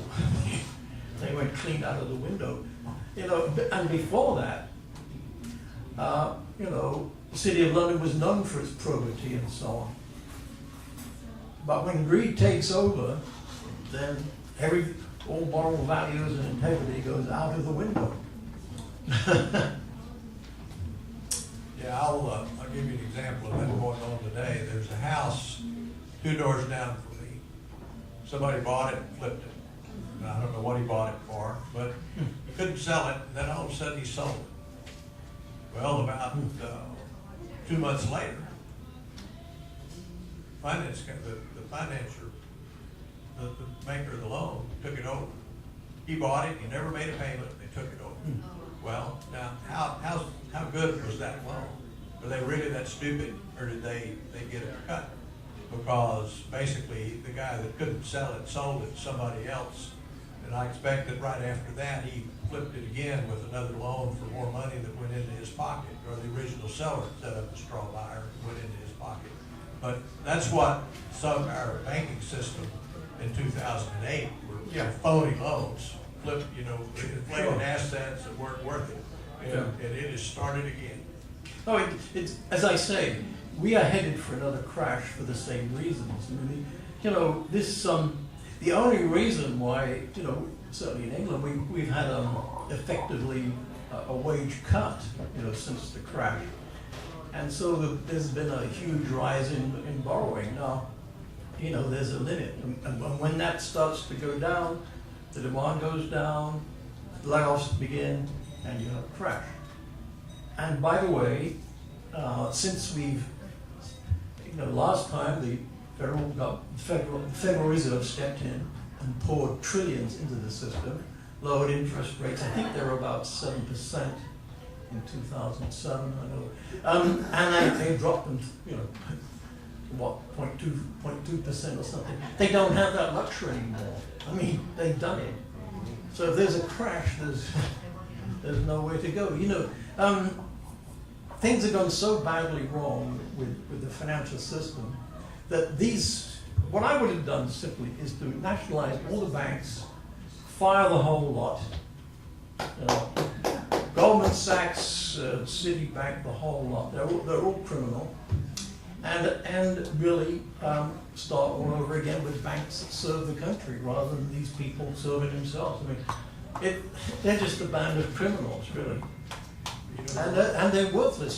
The people we should be rewarding are the teachers, the nurses, and so on and so forth. The fire people, the police, people who we value, but we don't. We look down on them. We say, oh, well, they're not. Oh, they're teachers. They're doing it out of love. We don't need to pay them, anything. No, that's what our country depends upon. Are these people? It's the quality of the fabric. What we don't need are these criminals in finance who are just ripping off us all. And will do it again and again and again because their greed is insatiable. That's true. Reagan got us out of the recession in the 80s by cutting taxes. The top tax rate then was about 70%. And, we've cut taxes as much as we can. This time, we tried to get out of it by flooding the country with money. And you're right. Next time, where do we go? Yeah, there's nowhere to go. There's nowhere to go. There's nowhere to go. You can't. You just can't do it. You cannot do it. So look, we need somebody of integrity to get up and say, look, guys, this is the state the country's in. And I say, well, where's your plan? Now, when I was at Xerox bringing out product after product, I had a plan. I had a budget. I had people. And my plan was simple. I said, okay, guys, I want you to think this whole thing through. Tell me when you can do it and how much it's going to be. And then when everybody who worked for me signed up and said, okay, John, then we went. But only when everybody bought into it. And I made sure that everybody was paid as well as I could pay them, and we delivered. And I wasn't that great popular with the guys at the top because I showed my contempt for them mostly. Because I was far better educated than them, and when I hear idiots speak in England, we tend to be sarcastic, and we don't, that's the way we are. Sorry, one more point, and I'll shut up. You were talking about how they've been cutting welfare and social benefits and that sort of thing in England, and yet you said that the government still spends 50% of the gross domestic product. No, it's come down actually. The spending has come down. It's now down to about 4%. But their deficit actually, because you see, it's a ratio of their spending versus the GDP. So when you cut spending, you lower the GDP. So the ratio, you see, you don't improve it. So I'm not for spending for the sake of spending. I think we need to spend enough to get the services we want. I mean, look, we want healthcare, we want the police, we want firemen, we want decent roads, we want decent bridges, we want a decent civil aviation authority, and so on and so forth. You have to pay for them, okay? You know, it takes money. But to do that, you have to have a productive economy. So the first thing you have to do, which is my argument with Jeremy Corbyn in England, is you have to concentrate on creating businesses, okay? And to do that, you have to fund young people to start up businesses. And as I keep saying, I would rather pay people to start businesses and fail rather than pay for them to be unemployed. Simple as that. Simple as that. You can sit down. Get to now. Perfect. Okay, now it's your turn to talk. You get to respond to what the speaker had to say and whatever you want to say. And either for or against what he had to say.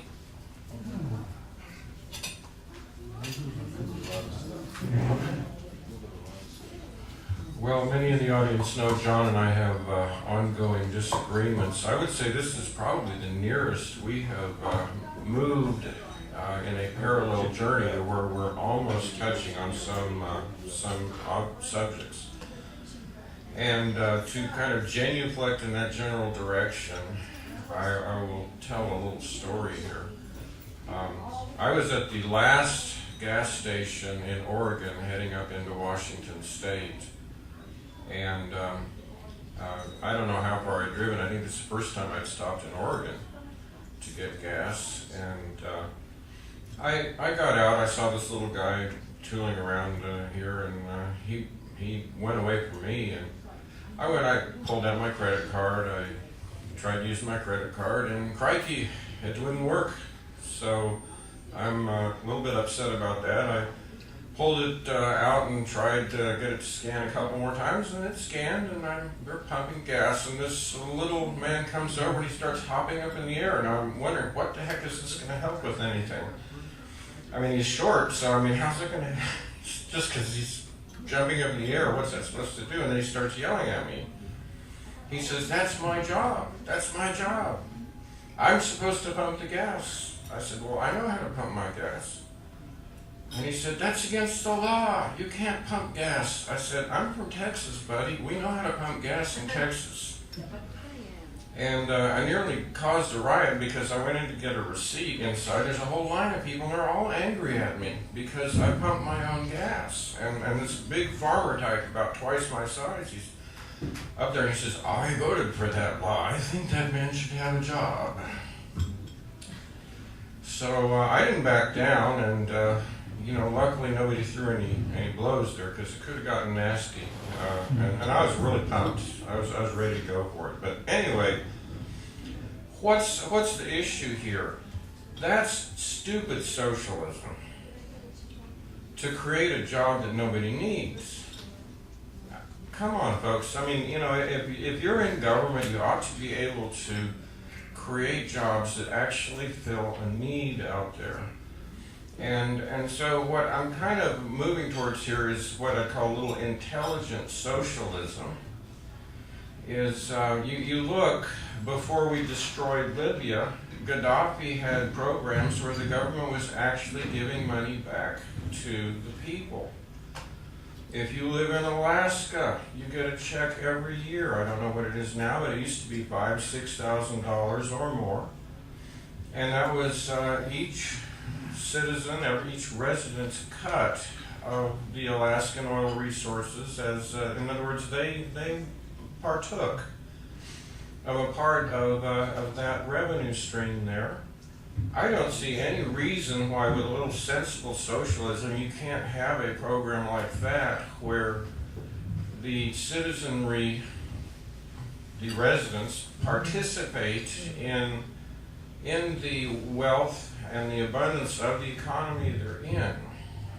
And of course, the flip side of that is if the economy is sucking goose eggs, as in zeros, maybe there wouldn't be a check, which would be a motivator to get back on basically promoting the infrastructure and keeping the business going, and, you know, keeping that velocity of money and all these nice things we talk about in economics, keep those moving. I don't think that's impossible to do, or that that's an unreasonable goal. But I don't like the term socialism. I don't even like the term capitalism.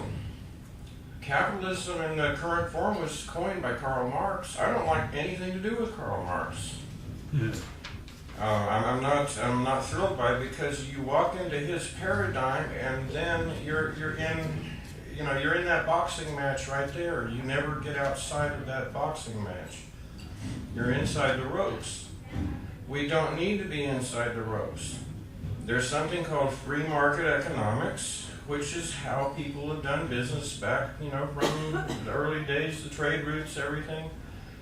It's what humans do and do well when government is not involved. And then if you have government involved and you want to do something like sensible socialism, like, a dictator like Gaddafi could do, and we have some records of other dictators who also actually helped their people. Why is it a dictator can do something intelligent like that, and a supposedly reasonable society, a government of elected officials who are supposedly serving as public servants for the people they're supposed to be representing there, that they can't do anything like that?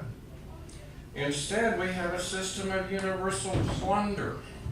Nobody accumulates anything over a lifetime in most cases. By the time you're 6 feet in the ground, it's all gone. If you gave something to those you're leaving behind, it's a real surprise. It's no longer the standard. So, I'm moving this far towards Mr. Beesley's position. To me, socialism per se is it's a recipe for poverty. But if it could be done, if it can be done in instances, I think we ought to be able to do something along that line better than dictators. Seems we should.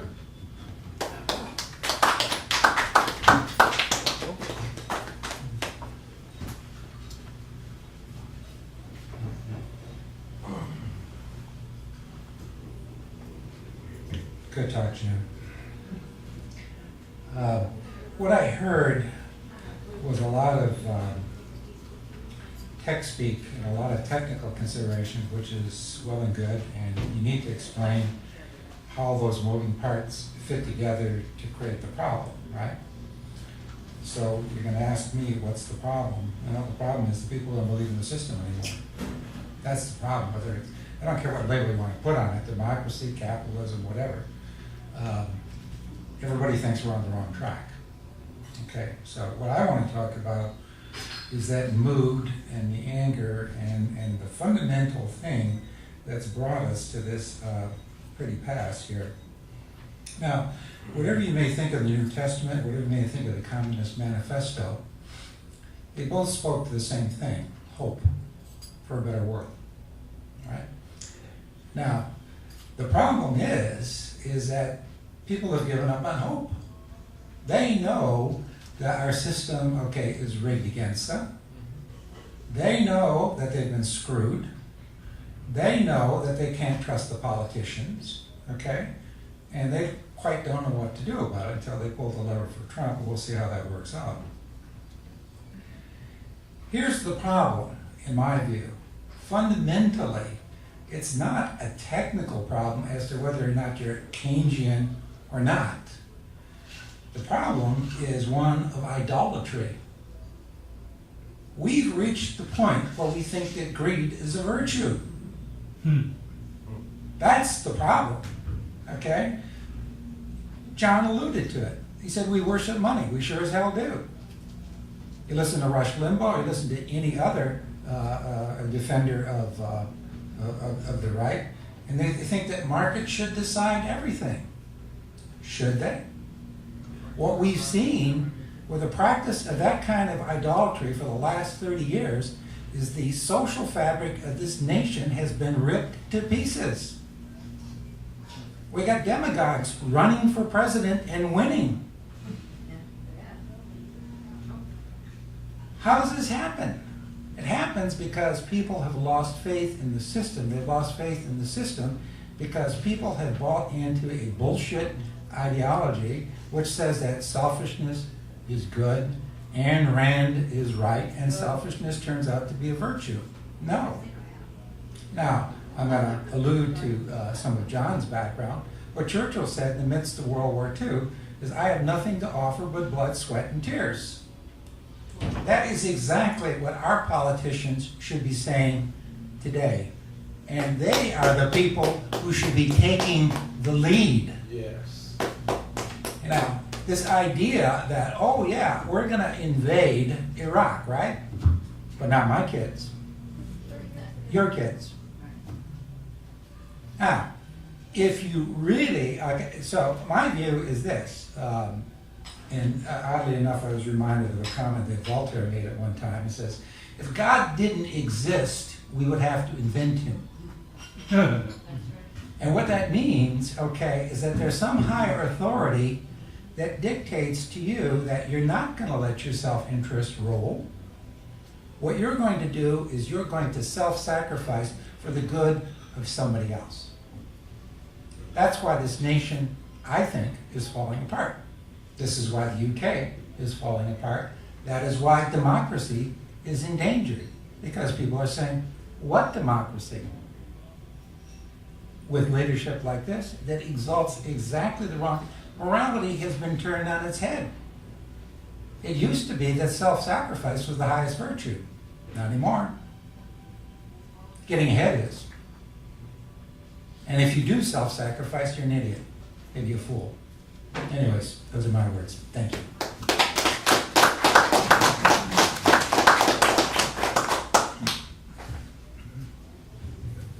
We're out of people, no worries. Come on up here. Oh, yeah.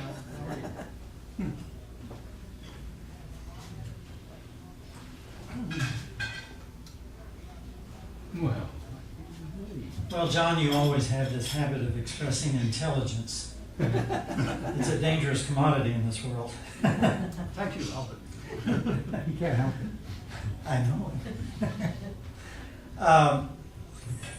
From the little studying that I've been doing, I think I have seen perhaps 3 instances in human history of a governmental system that worked. And the one that worked the best was ancient Egypt, with the premises of the goddess Ma'at that became national laws of always speak the truth to everyone, treat everyone in a kindly manner, and so forth. That kingdom lasted, or that government, that system lasted for 5,000 years, 8,500 to 3,500 BC. And they had extreme prosperity and peace the whole time. And jealousy or envy from outside, immigration. Eventually a large group got in there and wanted it all for themselves, caused a revolution, and that was the end of that. But they had principles of what they considered gods and goddesses. And, you know, Jesus one time was asked by his disciples, why are you teaching those people in parables? And essentially he said, well, because they can't understand what I teach you. It's like they're first graders and you're sixth graders. Well, they had all these levels of understanding in ancient Egypt divided up into gods and goddesses. But they had a head honcho god that was Ra, the sun god, i.e. the source of all light in the solar system, light being the symbol for spiritual understanding. And they had the thing called the Great White Brotherhood, symbolizing white light that contains all of the frequencies of light. So they had many levels of understanding. Another system that worked very well until the jealousy of the international banking system was Gaddafi in Libya. Now, he came into power when there were 2 major tribes in his country fighting and killing each other all the time. It was one of the poorest countries in Africa because of it, and very violent. And he came in as a strong-armed military person raised an army and put a stop to that and said, okay, all of you tribes now are coming to this Congress, this tribal council, and you're all going to discuss your problems, and then by vote you're going to decide how to solve them, and no more fighting. And he made the Hunt brothers real angry because he confiscated the oil industry and ran the whole government on the proceeds out of 49% of it, some of what John was mentioning, and 51% of it was dispersed amongst the people. Free education for everyone in the country who wanted it. No matter how many PhDs they wanted in whatever country they needed to go, they would pay everything for their expenses, and they could take their family with them too. And all medical was the same way, and they would send a family member along with the person who had to go, say, to England to get an operation done. This was working very well in Libya. All black people were equal to everyone else. All women were equal. They did not have to wear burqas. They could arise to the highest point in any corporation they qualified just like a man could. They could start and run their own businesses. They could drive their own cars.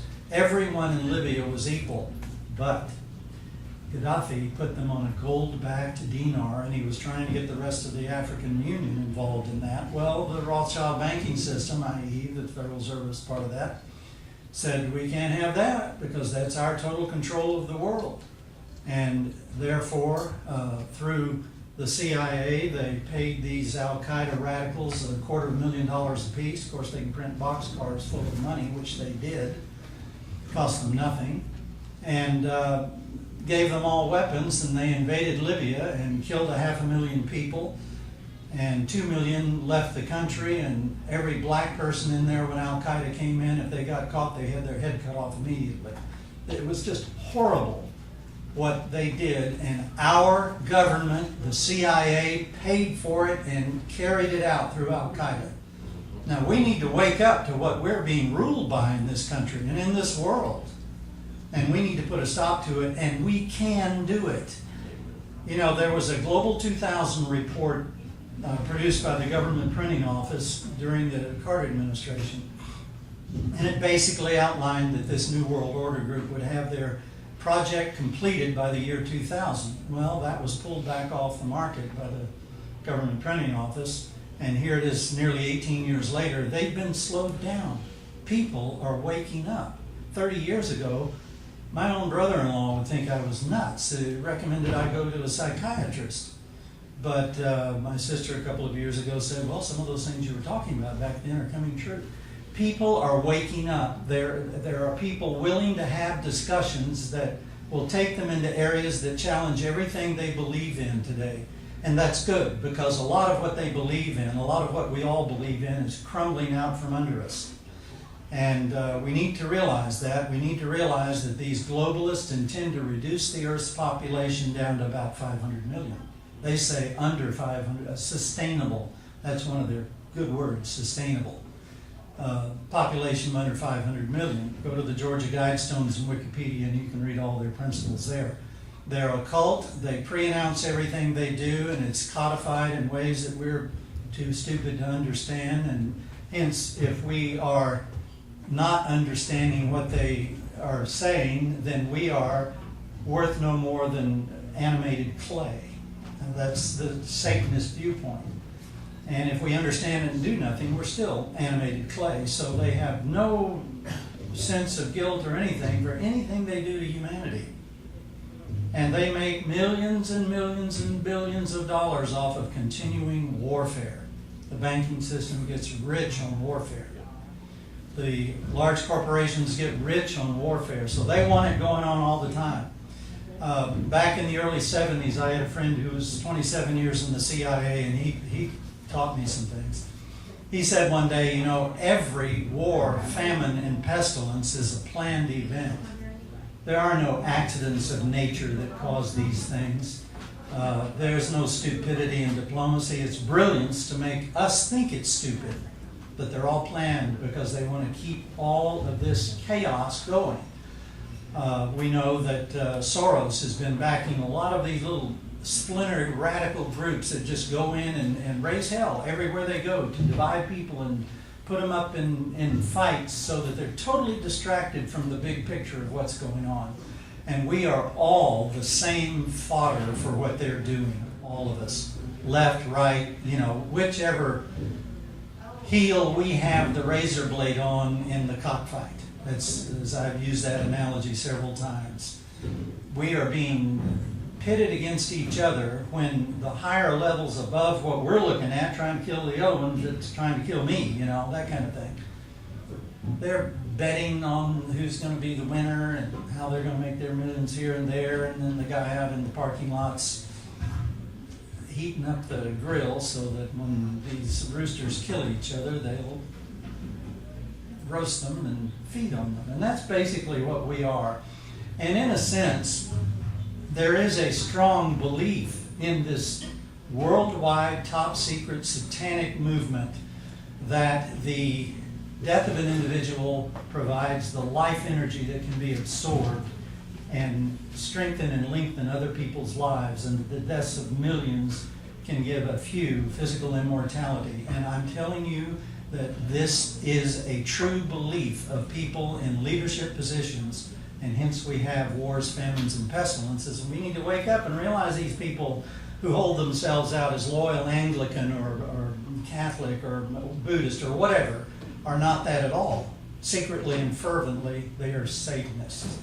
And we need to realize that. And look up the ninth, the ninth circle? The pedophile organization that is worldwide the top leaders are involved in. And just look these things up and research and find out, because the more awakening that happens, the more their progress is slowed down. They're nearly 18 years behind now. They're projecting 2050 as their culmination date. And they're still moving forward, but they're slowed down. And the more we wake up, we'll eventually stop them and reverse it.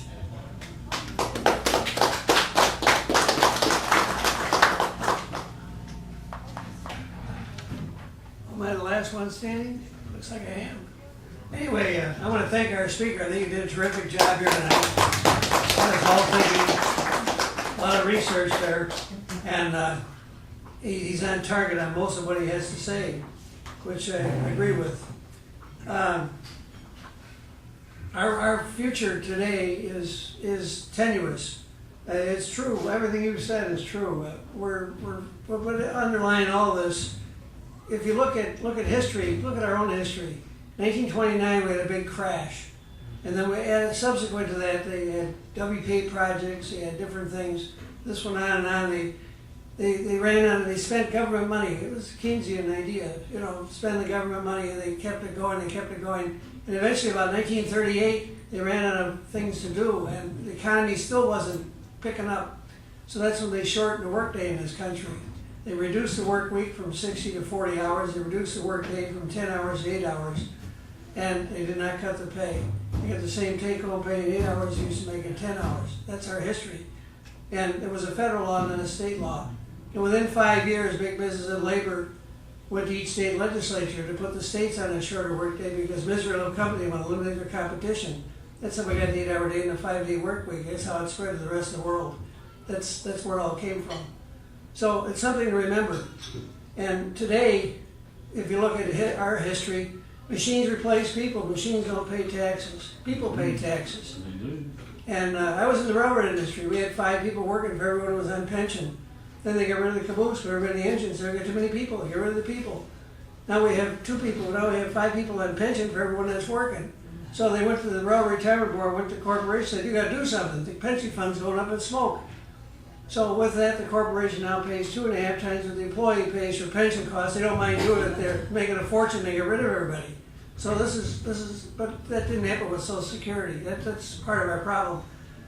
But as I look ahead, what we need to do, and we need a shorter workday in this country, but we can't get it because if we try to put that in place, the corporation would fight. We have other problems. Bernie Sanders ran for president. He wanted free education, which was good. He wanted a lot of things, which was good. They all cost money, and we're in a situation where we're $19 trillion in debt. So the other side being the Republicans, they don't want to raise any money, austerity. They don't want to spend the money. So none of these things are happening.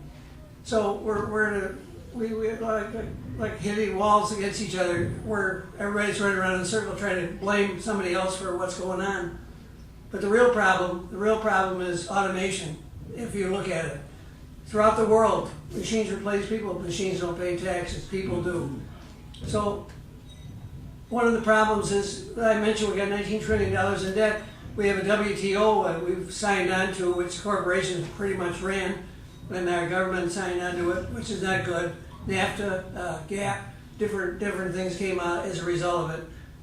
We can't put tariffs on other countries anymore. If we did, there's two problems with it. Number one, it violates the WTO. And number two, is you create a false price weight spiral. The other country will put a tariff on you and you're worse off than you were. So, my view, maybe we put tariffs on corporations such as Apple. They produce everything in China, they don't produce anything here.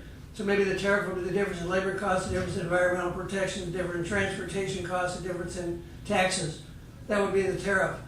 Either that or go with what John pointed out, John Maynard Keynes brought up the banking, trying to balance the banking system. Balanced trade. Balanced trade, that's what we need, balanced trade. I'm just trying to find ways of getting there. But put a tariff on a corporation might work. What John talked about might work. And would work, but I don't know if we'll ever get it done. But if you put tariffs on corporations, you get the jobs back.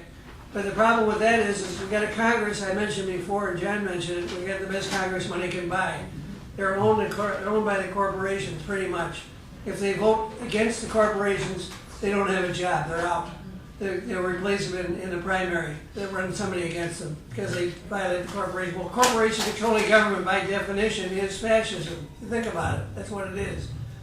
And this is why things are so bad off as they are. That's why our congressmen don't even listen to us, because they're listening to corporations. So what will they vote for? In my view, Congress will vote for free airtime the last 90 days of a general election. They get to keep the money they raise, plus they get free airtime. They don't have to worry about raising as much money during the off-peak election years, which they don't want to do anyway. And that would change a lot of things. But what would happen is, coincidentally, there's no history of a challenger being an incumbent since before the year 2000. It hasn't happened. So, because challengers don't get any money for re-election, for our election, they just don't get it, period. So, if they put that in effect, then some challengers would beat some incumbents. And when that happened, everything would change. Congress would represent the people who do the electing instead of representing the people buying their vote in Washington. And on top of that, you could get tariffs on corporations, get some jobs back here, get some balance of trade straightened out. And you could shorten the workday. You have more people working, paying taxes. You have less people now working, draining taxes. The government get a twofold benefit of increased tax revenue without raising taxes. Your economy would take off, you'd be better off. The whole world would be better off. So that's my view. That's what has to happen. That's what we ought to make happen. Thank you. And John, you're up next to respond to all this.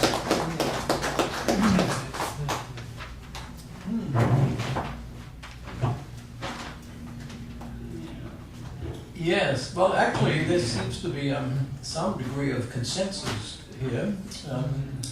I think we're beginning to see the problems, or feel the problems. I think the problems have been seen for a long time. I think the election of Barack Obama was a cry for change. Of course, it didn't happen because I think the people behind him didn't want the change. And I think the election of Trump is another cry, huge cry for change. And I think he whatever merits. In fact, some of the things, I do agree with, but his persona, his lack of camaraderie and bonhomie and fellow well met, I think, just is totally counterproductive to anything that he wants to do. Plus, it's against the interest of the ruling elite, which is the problem. So the ruling elite are very happy the way things are going. They have been probably for the last century or so. So the question really is, what will it take? Now, I think there is a danger that we will have a revolution. I mean, I think there's a point where you can press the population so far.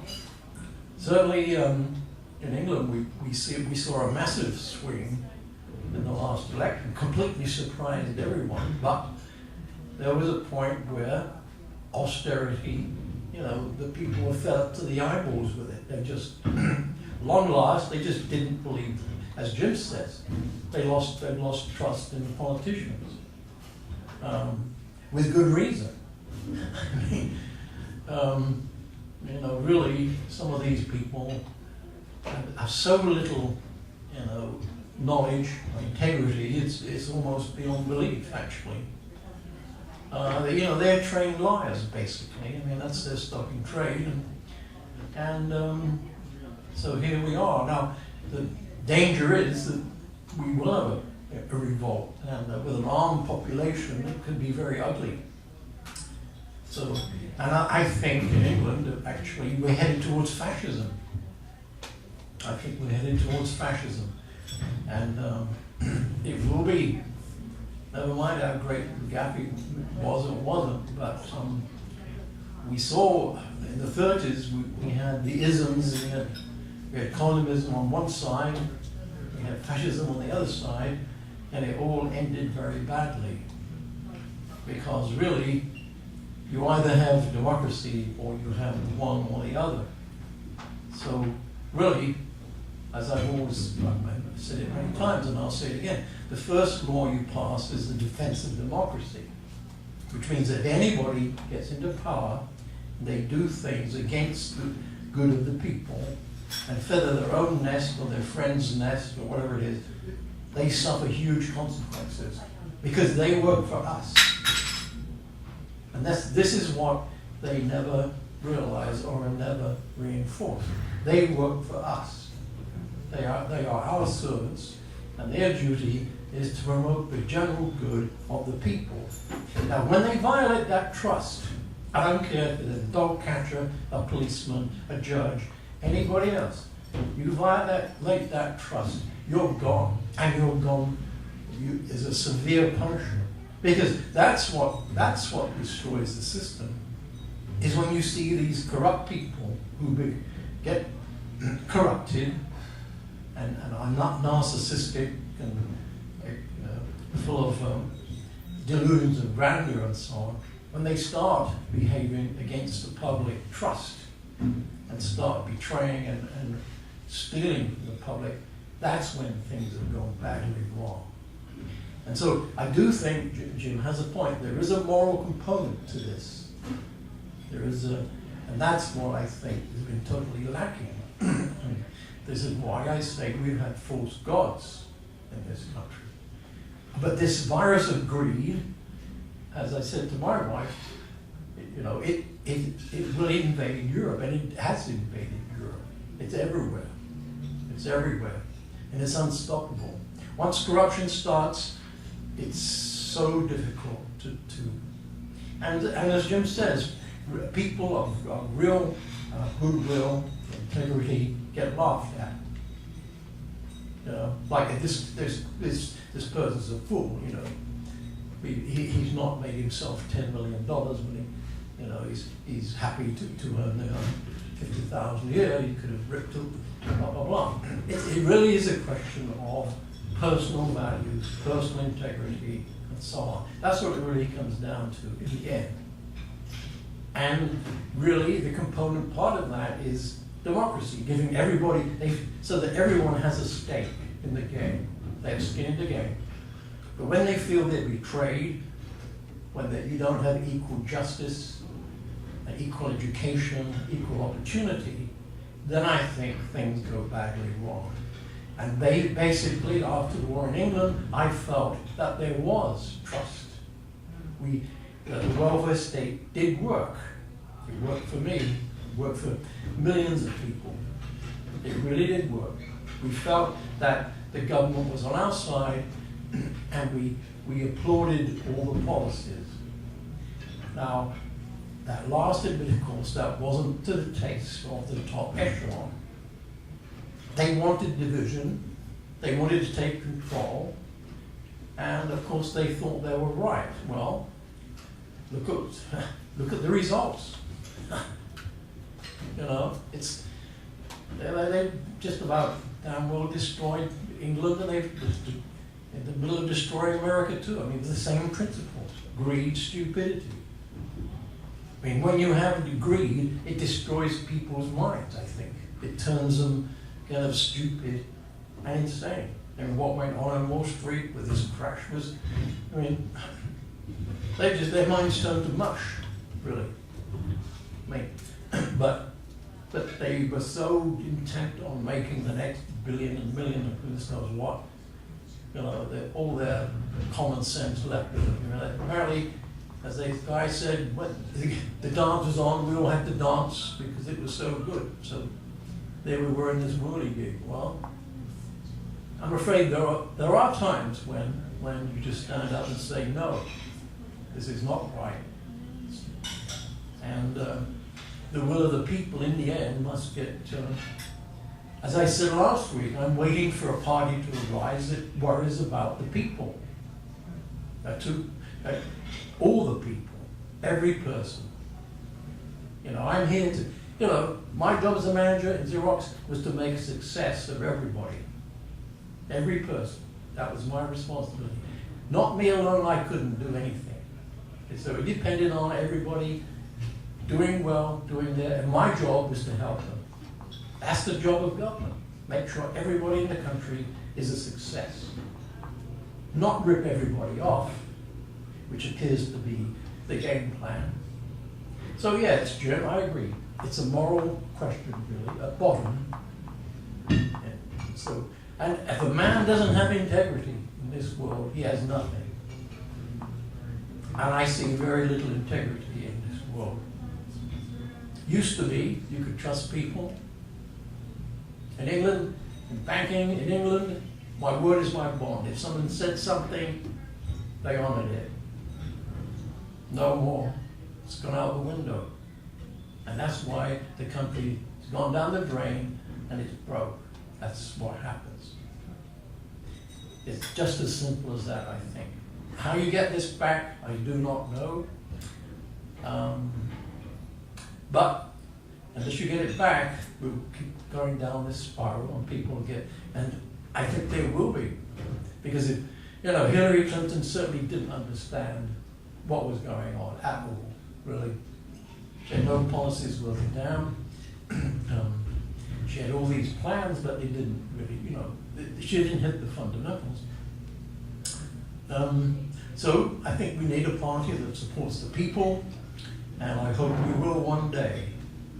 So I'll just keep my fingers crossed. I've had a good life, I've done well, no question. I came here at the right time, worked for a great company.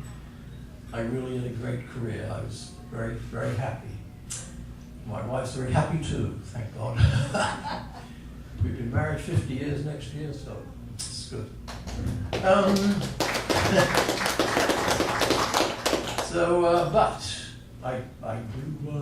I do fear for, especially the young people. We've shortchanged the young people. We've taken away their hope, as Jim says. When I graduated, I could have had, you know, any manner of jobs actually. Nowadays, it's terrible. You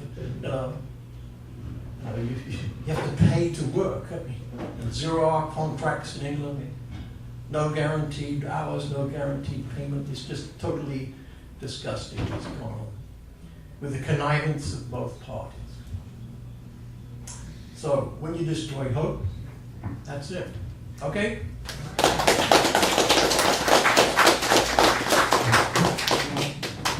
Well, that's it for tonight. They kick us out of here at 10:30. Our speaker is still here if you want to talk to him. And enjoy yourself. See you all next week, hopefully. John, that was fabulous. I loved every word of